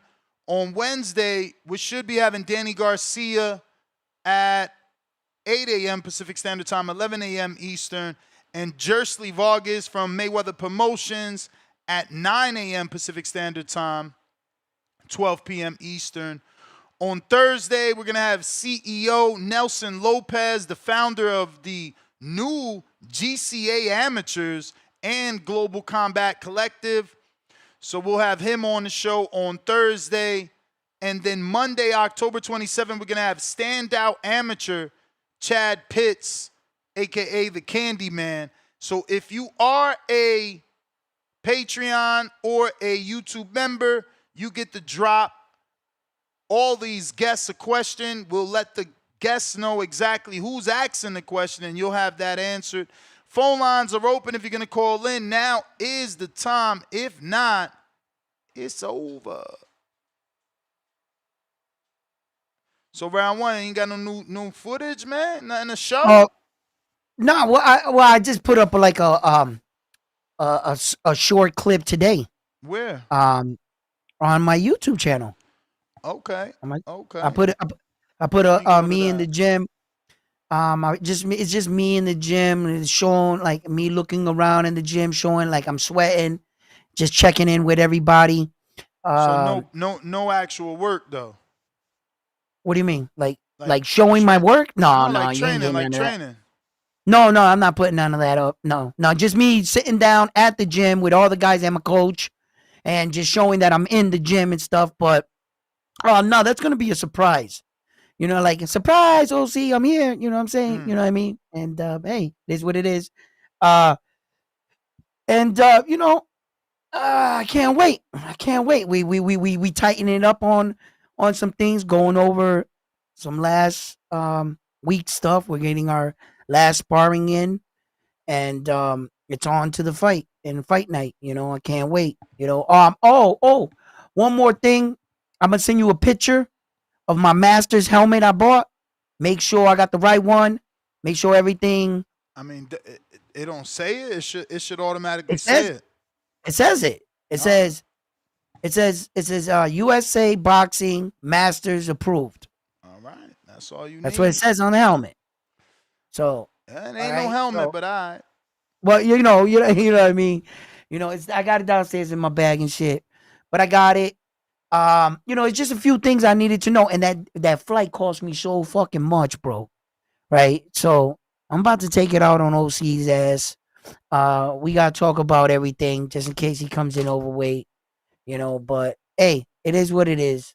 I can't wait. Can't wait. Everybody that wants to support the fight, you guys want to come out and see me and OC the boss fight, come out to see us November 8th. I'm telling you, we're gonna steal the night. It looks like I froze up here. Nah, you look good to me. I got Hawk, Oh, Maryland. all right.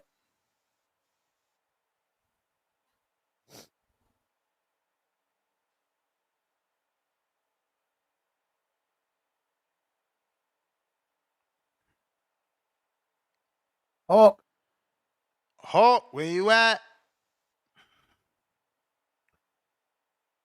Yeah. Can you hear me? Yes, sir. Oh, okay. All right. All right. Great TVV back. What's up, fellas? What up? What up? And hoping that's get 100% recovery so we can see you in that ring. Let's Nah, this is go. 100% recovery, bro. Mm-mm-mm. Hey, Ness, Yes, sir. can you hear me clear? I'm hearing a background noise. We hear you perfect. No background noise. Okay, cool. First off, that fight was sick. Did you see that fight with the dudes in the first round knocking each other down like that? Nah, that's what we was just talking about. Dog, the referee, okay, the black dude, I don't know the two fighters, but Leighton. okay, well, he had dude drunk to the point where dude was looking the wrong way, didn't know where to walk to or nothing. And the referee takes points from him and give him time twice to get himself together after getting dropped twice. Yeah, he was Then he telling comes me. back. He felt he got set up. Yeah, then he turned around and he gets dropped twice, knocked out. But it was crazy. It was the craziest fight I ever seen. Mm. But I also wanted to speak on that two things. The Clarissa Shields joint we was talking about. Um yeah, Clarissa Shields is my girl, man. But later Ali just kind of sliced her and diced her and cut her up so bad. But I'm still Clarissa Shields. Bro, I like to see her fight Green. And I got a receipt. Did you get that DM I sent you? Not this the second one I just sent you about a couple hours ago though. And it proves that it's a receipt proving that you are a man of your word by what you say Oh, about you sent that earlier today. You sent that earlier yeah, today. yeah.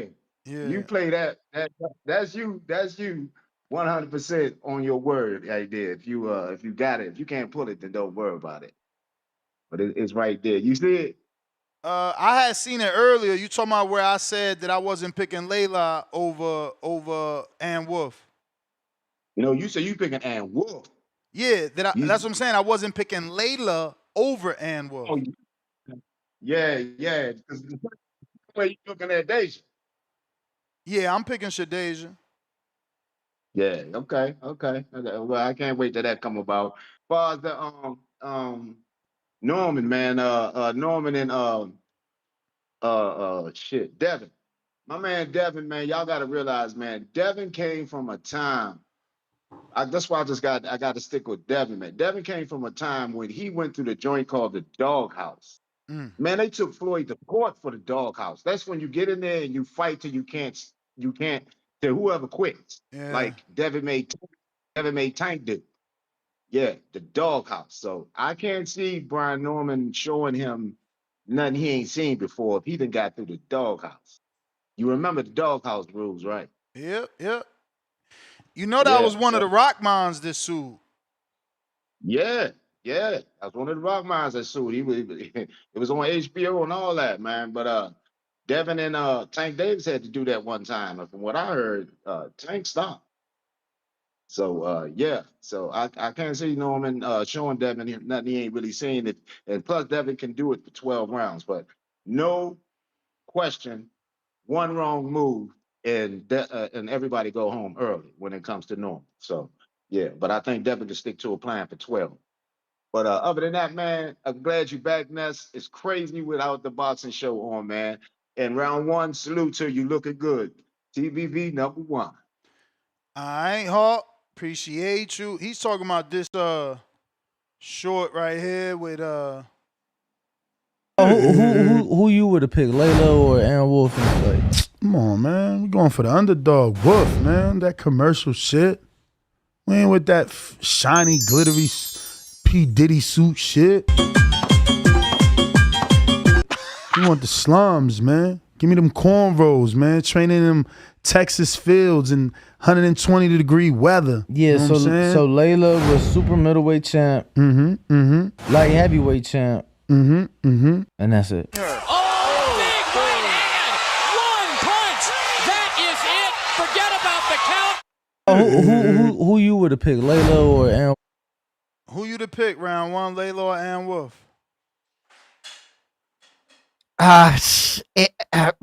Aaron Wolf. Really? I'll go with the power over the skills.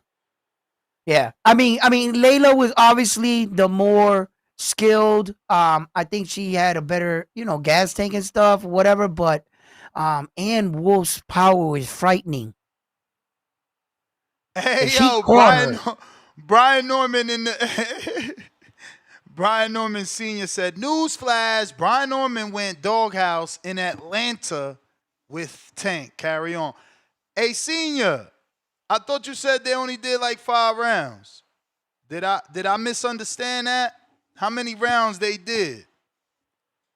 I didn't know y'all had doghouse rules. I thought they did 5 to 6 rounds. And I thought Tank got out after 6.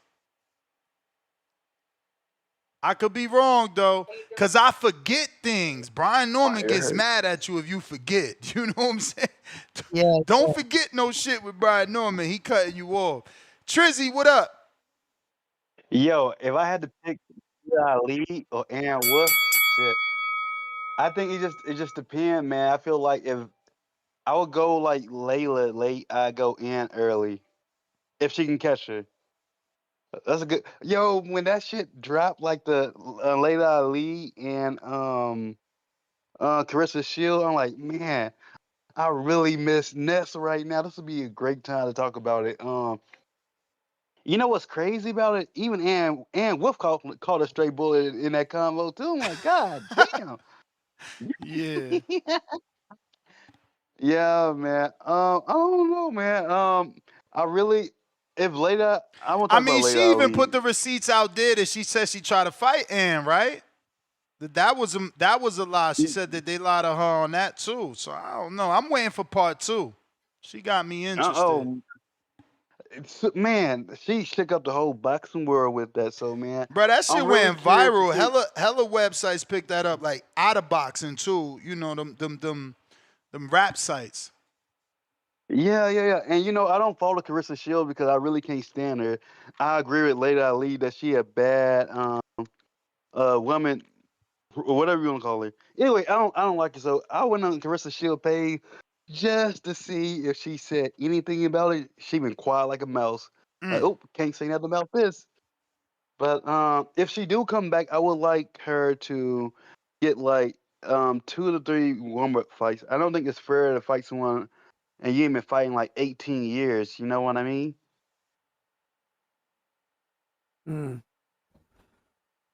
Wow. Y'all there? Hello? Yeah, we here. Yeah. Yeah. Do y'all agree? Do y'all want to see her get like a couple warm up fights first, like maybe 2, and then fight Carissa Shields, or y'all want her to just go straight to it? At this point, maybe a one, not 1 or 2. I think One is Ali. crazy.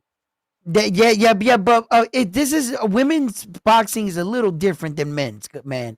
You know, you don't have once upon a time. What was it? Clarissa's heavyweight division. What it had 15 fighters. You know what I'm saying? Women fighters in the world. So it's not like, you know what I mean.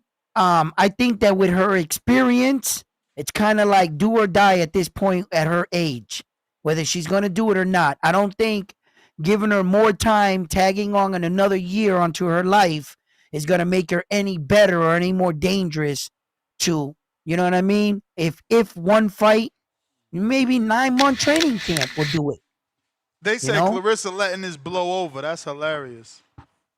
Well, Man, I can't stand her, man. I hope if Later Ali You get in may there yeah. and feel fight like it's her, your time, I hope Later but like it's not your stop her. time. Like I'm gonna send Later Ali notes on Carissa. I can't stand her, bro. Yeah, I but really. Mm, you It's really two think people I you can't really stand in think a sport of boxing. 50-year-old could stop a 30-year-old? no. No. And this ain't no regular 50 and this ain't no regular 30. We talking about Right. we talking about arguably the best woman in the world is 30.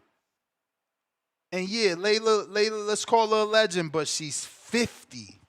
She's 50. Come on, yeah. Okay, I know how okay. that I got feels. I somebody. know how Hold on. that feels. Yeah, but you at least 50 fighting someone 48 on your level. Right. Like OC's not the quote 30, unquote yeah. GOAT. No, he's not the Right. GOAT, and he's not Right. 30. So, Right. Right. it's different, bro. Like, gotta Uh, respect that age. Right. I can think of Right. You 2 got people who to. stopped somebody and they was older. Like actually, I can think of a couple people. George Foreman, he stopped people. Nah, He Laura came too. back at Laura 48, stopped became Danny. world champion. B Fought Hop. Michael B Moorer. Hop. B Hop was fighting upwards in the 50s. Yeah, He He and was was my next Laura person. just Yes, stopped Danny too, but I'm not saying it ain't possible. But remember, everybody we gonna mention has been active. Layla took a 30-year layoff, bro. Yeah, that's tough. She That's been out here tough. doing cookbooks, man. That's tough. hold on. In her video, she said that I stayed training. Like I got a baby six pack Oh, like right stop here. Yeah, it. yeah, she That does. aerobic She does, training. but is she sparring though? Now, don't get me wrong. There's a possibility Yeah. she could be because I heard her say like, "Oh, I called Clarissa out to spar, and she ain't take it up." So maybe she do be sparring, but I don't know. I don't know, bro. It's different when you not fighting. Mhm. Definitely Mhm. agree with you on that, man. I wanted to get in there and like knock Carissa Shields out, man. Man, that woo, that make my day, Shinaka. I can't stand Carissa Shields, man. I can't Damn. stand 2 people in the sport of boxing, Carissa Shields and Floyd Mayweather. Jesus Christ, I can't stand them. Like I Mm, don't care. I'm hating. I'm hating. I just think they are a bad representation for black people in sport of boxing. We don't need that. Like get them out of there. Floyd is an ultimate hater. Anytime Canelo do something, hey, I'm coming back or I'm doing. Man, bro, I don't even think highly enough of you to steal your fights. Just stay, do what you do, man. You know what I mean? Like, come on. But yeah, man, I'm the ultimate hater. Next, I'm glad you are good. I didn't know you went to get your BBL ass, man. mm, mm, mm, mm. I wish. You know how knock him down Ness does. You know what I'm saying? He had to get that BBL and them abs tightened up. You know what I I mean? wish. So when he's standing out in front of the club, yo, Ness, I was watching that Leighton. I see why he's texting you, bro. That's a wild first round, bro. It's a wild one, and he knocked homeboy out. Yo, I never seen in the history a referee let a guy off the hook that hurt. Mm. Yo, he was asking the referee which way did he go. He was walking towards Lathan with his hand on the rope, and the referee was directing him to go stand like because he's supposed to be counting. Send me the Mind you, link. Send me the link. I yo, gotta see it's it because late. I'm trying to get old boy on, man. I want to give him the platform to talk his Yeah, shit. yeah, yeah. I'm gonna send you the link. I got you. I'm gonna copy it right now. I'm gonna send it to you. Yo, and it's the link for the entire card. You're gonna see all the fights, right? Mm-hmm. All right. So that's how. Yeah. Okay. So yeah, I see why. Um, he was definitely out of it. But kudos to that Mexican kid, bro. He came back. He caught him with a nice straight right hand, bro, and he sat him down, man. And then the last knockout was the most brutal. The last one. Yeah. Hold on. Let me copy this. I'm gonna forward it to you now. I Here. got Jerry with the counter.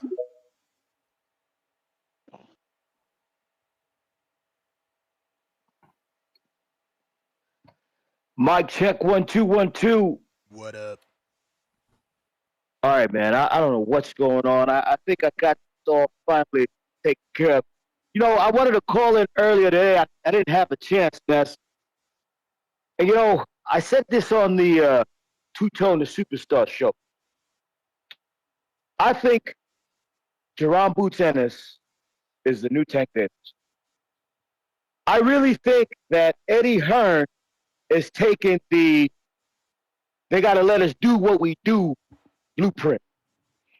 And, you know, this guy, Lima, next, don't let them fool you. It's going to be a boss, another zombie that walked towards him. And unfortunately, Ness, I think that Hearn has seen what Tank Davis has become. If you become a highlight reel, if you deliver sensational knockouts, if you are down with the culture, if you talk the talk but don't have to necessarily walk the walk, the fans will get behind you and they'll continue to make excuses for you. Because ain't no way in hell, Ness. Ain't no way in hell. You want Virgil Ortiz to fight Bohachuk, to fight Majavov, to fight Lubin, and then turn around and fight goddamn Jerron Boots Ennis? Are you serious? Nah. Let Virgil Ortiz take a Lima bean. Let Virgil Ortiz take a Lima bean. You ain't gonna grind him out. Have him face, listen to that lineup. I'll be serious. We could talk about what Virgil Ortiz did in 147 and 140, and he ducked Crawford twice, and you know he was sick and didn't make weight. But we want Virgil Ortiz to fight Bohachuk, Majimov, Lubin, and then Jerron Boots Ennis. Come on, man. Come on. When Jerron Boots Ennis knocked out Lima Bean. All right. But did we see how excited he was over that? It confirmed to me that Jerron Boots Ennis lost all of his confidence during those the back-to-back Karen fights. Back-to-back Karen fights. He called out everybody. You know who called him out the next day, the same night? Murder. Did he respond to Murder?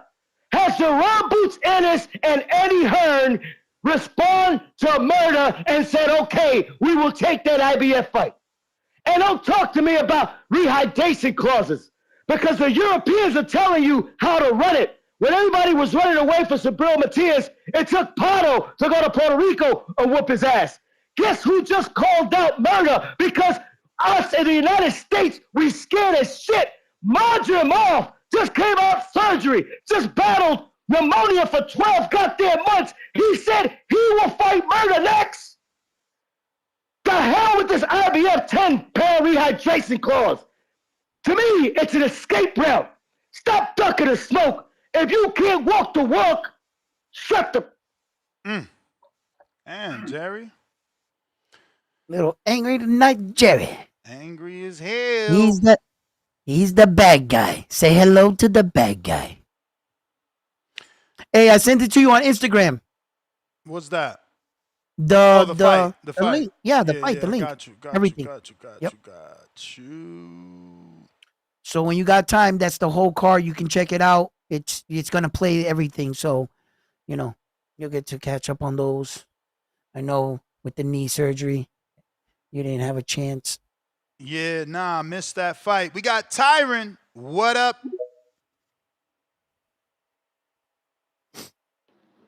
Yo, what's good, champ? What up? What up?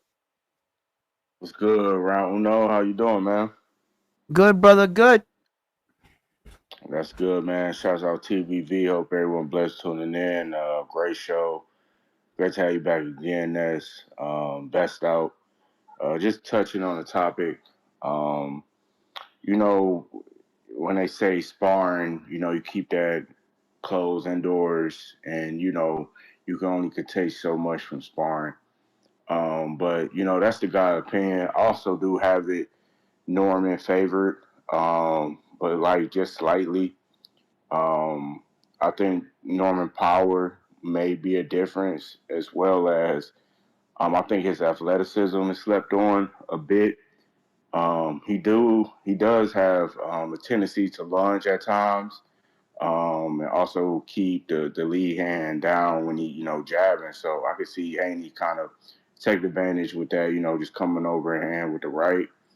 But nonetheless, I do favor Norman. I think Norman will surprise a lot of people in this fight. But the experience, the skills, the championship fights, the pedigree, all that is on Haney's side. But it's a good fight, man. I'm looking forward to it. We got a lot of good fights coming in November. So I'm excited, man, as a boxing fan. But I do think this is gonna be a good fight. But kind of edging it towards Norman. But again, we can't really, take too much from sparring, right? We had Canelo sparring boots, and we thought, oh, Bud is in trouble. Then Bud did what he did. The fight is different. So sparring just goes to a certain extent.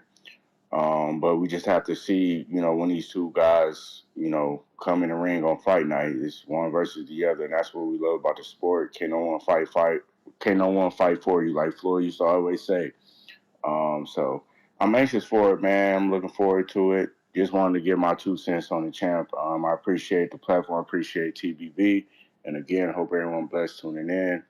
Have a good night, man. Appreciate you, champ. Peace.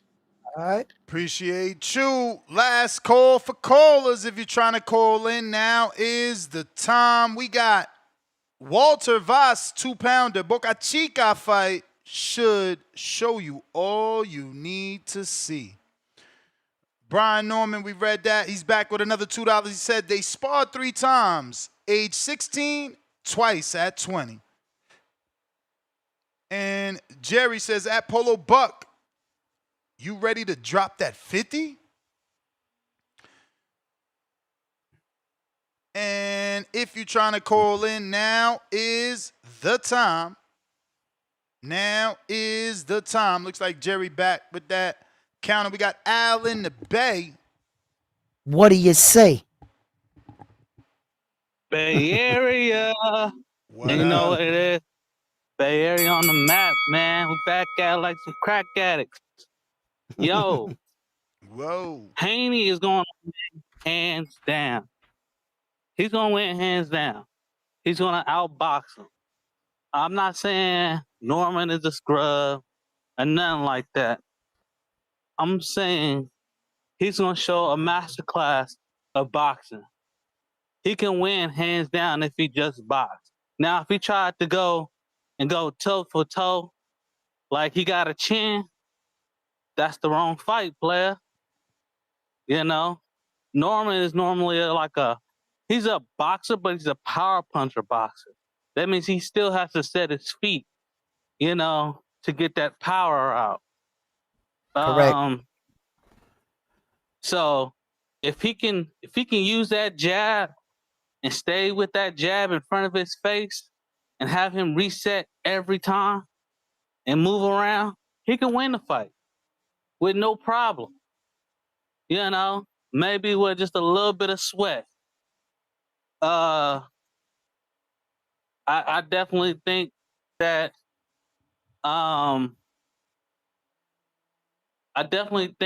Haney got the goods. My thing is, do Norman have the goods? We know Haney has the goods. We know Haney is the top echelon of boxing.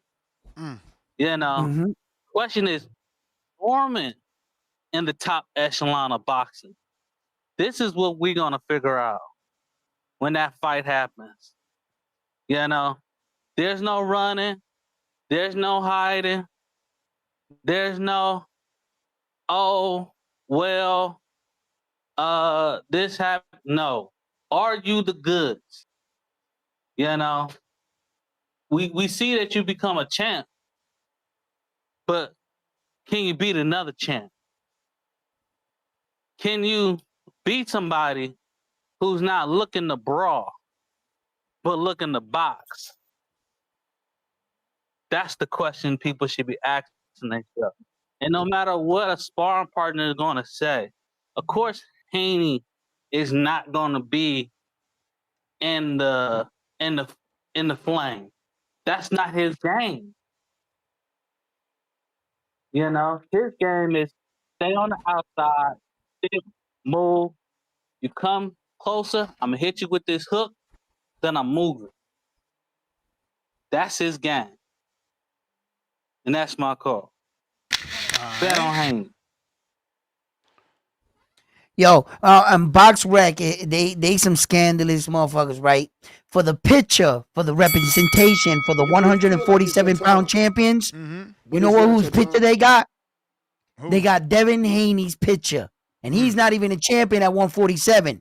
They don't got a more famous or pop. They don't feel like Box Rec, the most famous person at 147, I guess. They're not even a champion. They got him, Devin Haney, his picture on Box Rec right now. It's crazy, right? They should have Brian Norman Jr. At least he's a champion, right, of the division, right? Yes. You know, just to show you champion respect, you know. But it's obvious we're in a world where popularity, it shows you that popularity can also move the needle. To the last caller with this sparring thing, look, guys, sparring is sacred. I don't like to show a lot about sparring. I don't even like to talk a lot about sparring, but I can tell you one thing about sparring that separates from the real thing. In sparring, your wife is not sitting there with the kids. The crowd is not there in attendance. Your family is not there cheering you on, and everything's not riding on the night. In sparring, you can fight, freely. You know, you could let everything out. You could be, either yourself or you can hold back and learn. And never knows what kind of version or what kind of mindset you're in sparring. But I tell you one thing, sparring is nothing like fight night. It'll prepare you for some things. It'll get you ready for the pressure of having someone in your face. And the intensity of you clenching your fist like this and not even throwing a punch, you'll fatigue yourself. And what do you know about an adrenaline dump? You got to experience that in sparring. It'll teach you something. But it's nothing like fight night. So we got Jerry back with another one.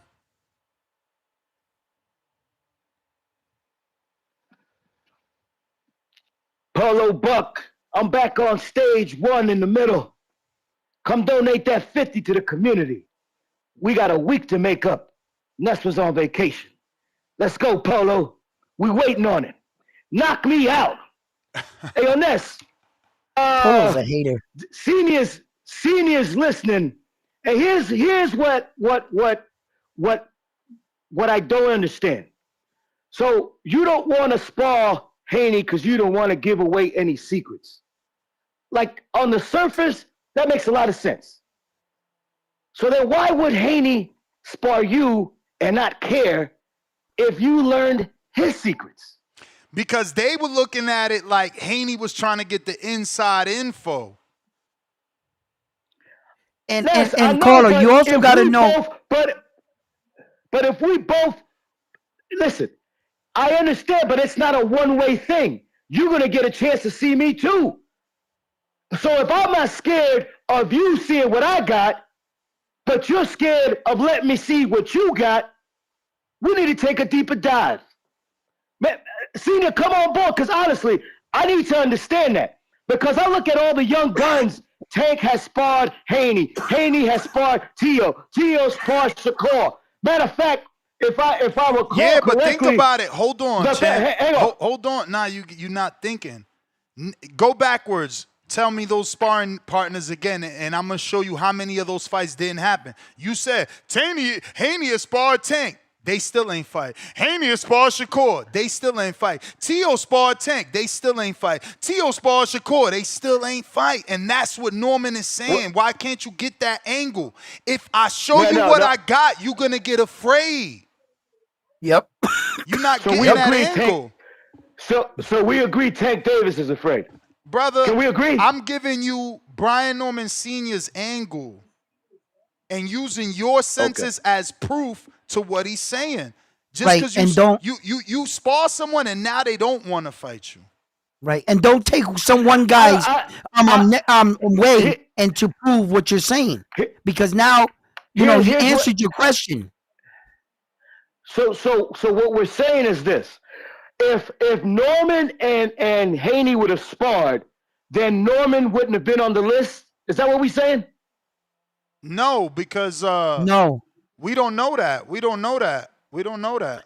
What they're For all we saying, know, depending how that sparring went, he could have been higher on the list or removed from the list.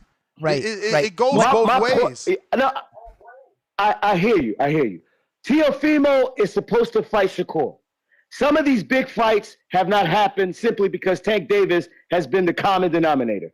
But what I'm saying is this: it's very easy to say, you know what? I don't want to fight you. You're at 140. I'm at 147. This is your first fight at 147. At some point, we're going to have to fight you. If I recall correctly, Terrence Buck Crawford gave Norman Jr. a sparring session that supposedly Norman got off on him. I don't think Crawford ever said, you know what? We ain't going to spar because one day you and I are going to bang. I just don't know. At some level, you don't have to think that way if you're confident in your ability. That's just me looking from the outside looking in. I look at Haney as if Bill was playing chess, not checkers. Everybody else can look at it different. I look at it like, you know what? I want to spar you. I want to see what you got. Not because you're not a good fighter, but because I want to test myself. So if I'm wrong, Norman Sr., come on. If I'm right, Haney, it's time to set and show up and set a stage. We're waiting for you at TBV. Now say good night to the bad guy. This is Jerry Soriano, your lender for life. Let him cook! All righty then. All right, Jerry, Jerry's off the hook, right? But Jerry, listen, that's really up for opinion, because what you're saying is as a coach, sometimes you have to tell your fighters, don't leave your career in the gym and sparring. Why give the best fights you ever had in sparring? You're going to leave your career in there. And sometimes you say no to these sparring matches, not to say that you're higher or greater than another fighter, because we saw Jerron Boots and his fight spar against Canelo, okay, when it was required in certain situations. Just going to spar him just for what? Shits and giggles? To prove something? I'm not going to put my fighter through that. You're a world-class fighter. I have a world-class fighter that is being built. And I'm going to put up one of the biggest matches in a sparring match? To some people, that sounds crazy. So, it's your opinion where you're calling them out and saying that now you're scared because you denied a sparring session? I don't think it's worthy to call someone cowardly over denying something that you're looking out for, either for your fighter. You might think of it as opportunity, and other coach might think of it as no, we're going to save this one because in the future we may meet.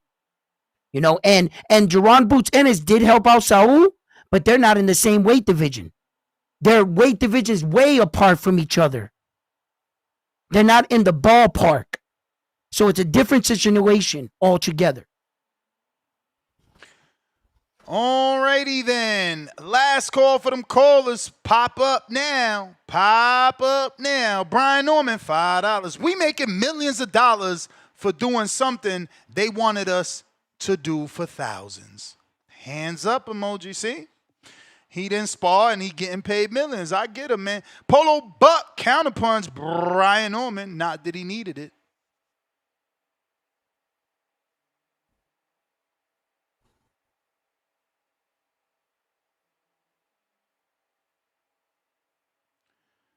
Let's see.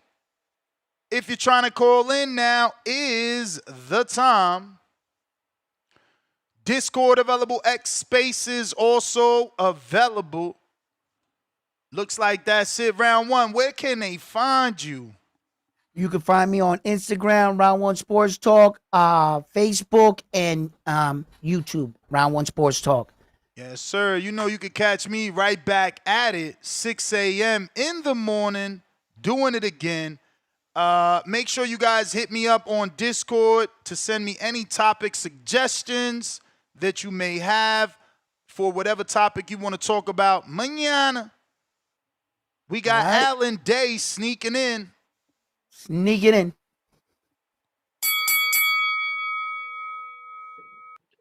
Yo, I was already in here. Not sure what happened, but I missed your opening monologue, so I'm not really sure about the topic. But I'm kind of glad I missed it. I'm not really a fan of like sparring stories, man. These to-be sparring Hall of Famers make me sick. I hate sparring stories, but you know what I mean. At the end of the day, you know, I'm putting my money on Norman Jr. I like both fighters. I'm a big fan of the father-son fighter relationships around boxing. I love that as a dad myself, not necessarily in boxing, but I love all of those connections. But I'm taking Norman. I don't know what these guys think Norman is, like a flat-footed Mexican. Would they think he's pro-gray or something? That he can't move those puppies around the ring or something? Like, what do people think Norman is? They think he's just some slow guy who can't box? You know what I mean? Just got to sit and wait until his chance to counter Norm. I mean, Haney. I mean, people are crazy. I mean, this dude is gonna pummel Haney. My opinion. I don't think it's gonna be close. I don't think it's gonna be close. Shout out to Haney and Haney Senior, whatever. I don't think it's close. The younger, fresher fighter who doesn't have PTSD from getting banged up already. Although it was a fraudulent match, it is what it is. He went through it. I think that Norman Jr. is gonna come in.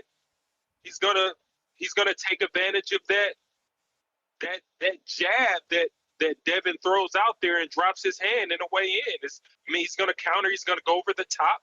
You know what I mean? It's gonna be a wrap. You know, I think that Haney's the only chance. He needs to get in there. He needs to fight him in the inside. He don't need to fight mid range. He needs to either fight him inside and try to change levels on the outside. But we've seen Haney in the past. He likes to do all three levels. He want to fight inside a little bit, mid-range a little bit, outside a little bit. But I think he's going to get pummeled in the mid-range. So that's my point of view. Shout out to Al and the Bay and all those guys who represent, you know, Devin Haney and love what he do. But I'm sorry. I mean, Devin's coming up to 47, first time in his life. He's about to feel some power he never felt before. That's me. Peace. All right, champ. All right. Hey, yo, Ness, you ever use these?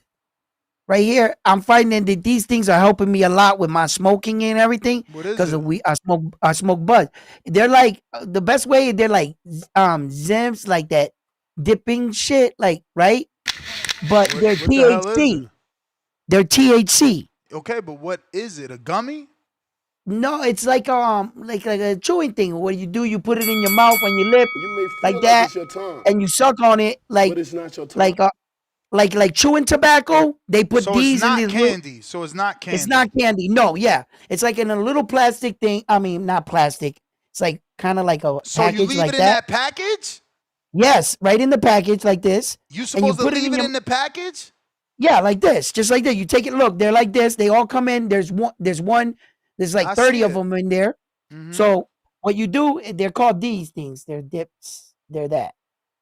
So anyway, they don't pay me to do that. So anyway, so you take them. They're THC, and you come and you put it right here, right? And then you just let it sit there. Yeah. And it tastes like a gummy.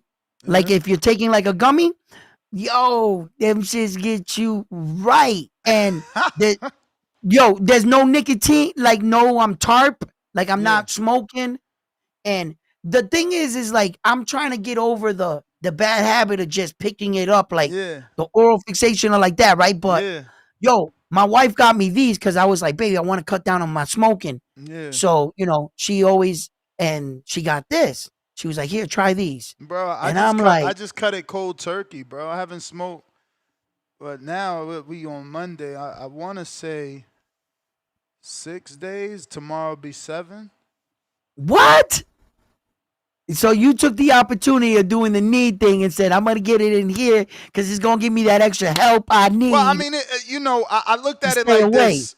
I was gonna smoke, but I decided to ask my doctor, could it affect my recovery and or my procedure at all? So not to ruin the life of the stem cells, I'm not smoking per my doctor's advice for 2 weeks. To make sure the stem cells are fully in my body, because she was saying the act of smoking inflames your lungs, so the stem cells are gonna go to your lungs and try to repair your lungs, thinking that that's what's fucked up because you smoking. Oh, right. So right.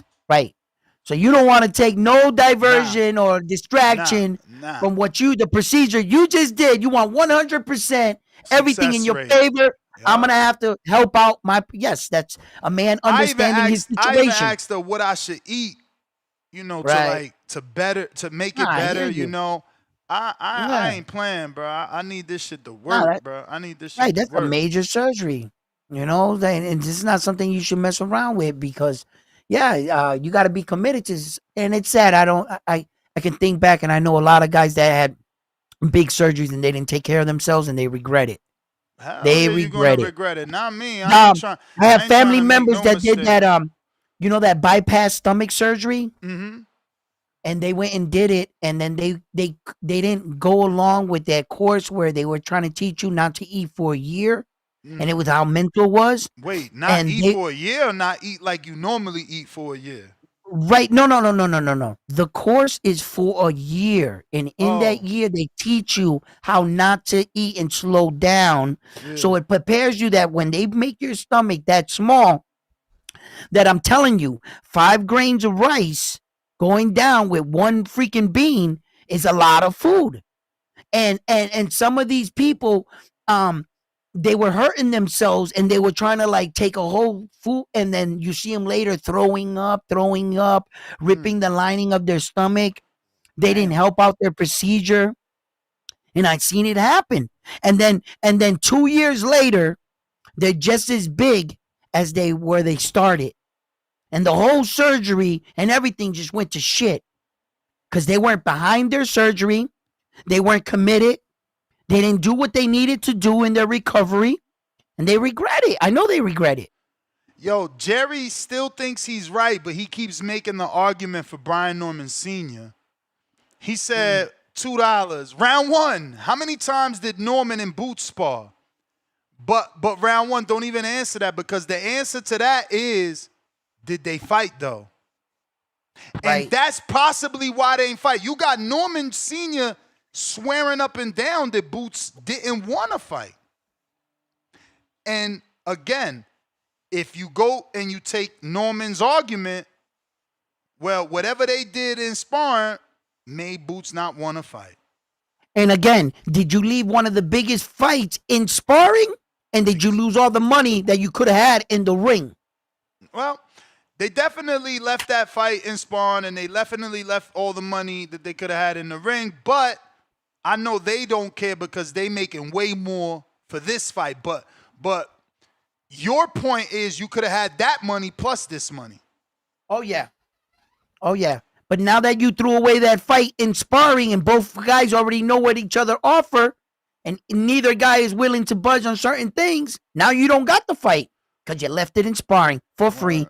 Right. Toya, why you in the gym by yourself? What happened to OC and Adrian and everybody we done hooked you up with? What's going on?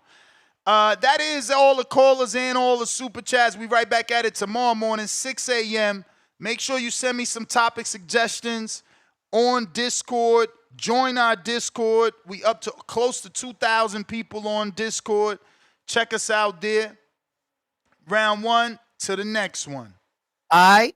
Peace. Remember, if you're a Patreon and or a YouTube member, we got plenty of interviews scheduled. Head on over to the community page and drop a question for those potential guests. We're gonna have a bunch of guests on, but you gotta drop your question yourself. I can't do it for you.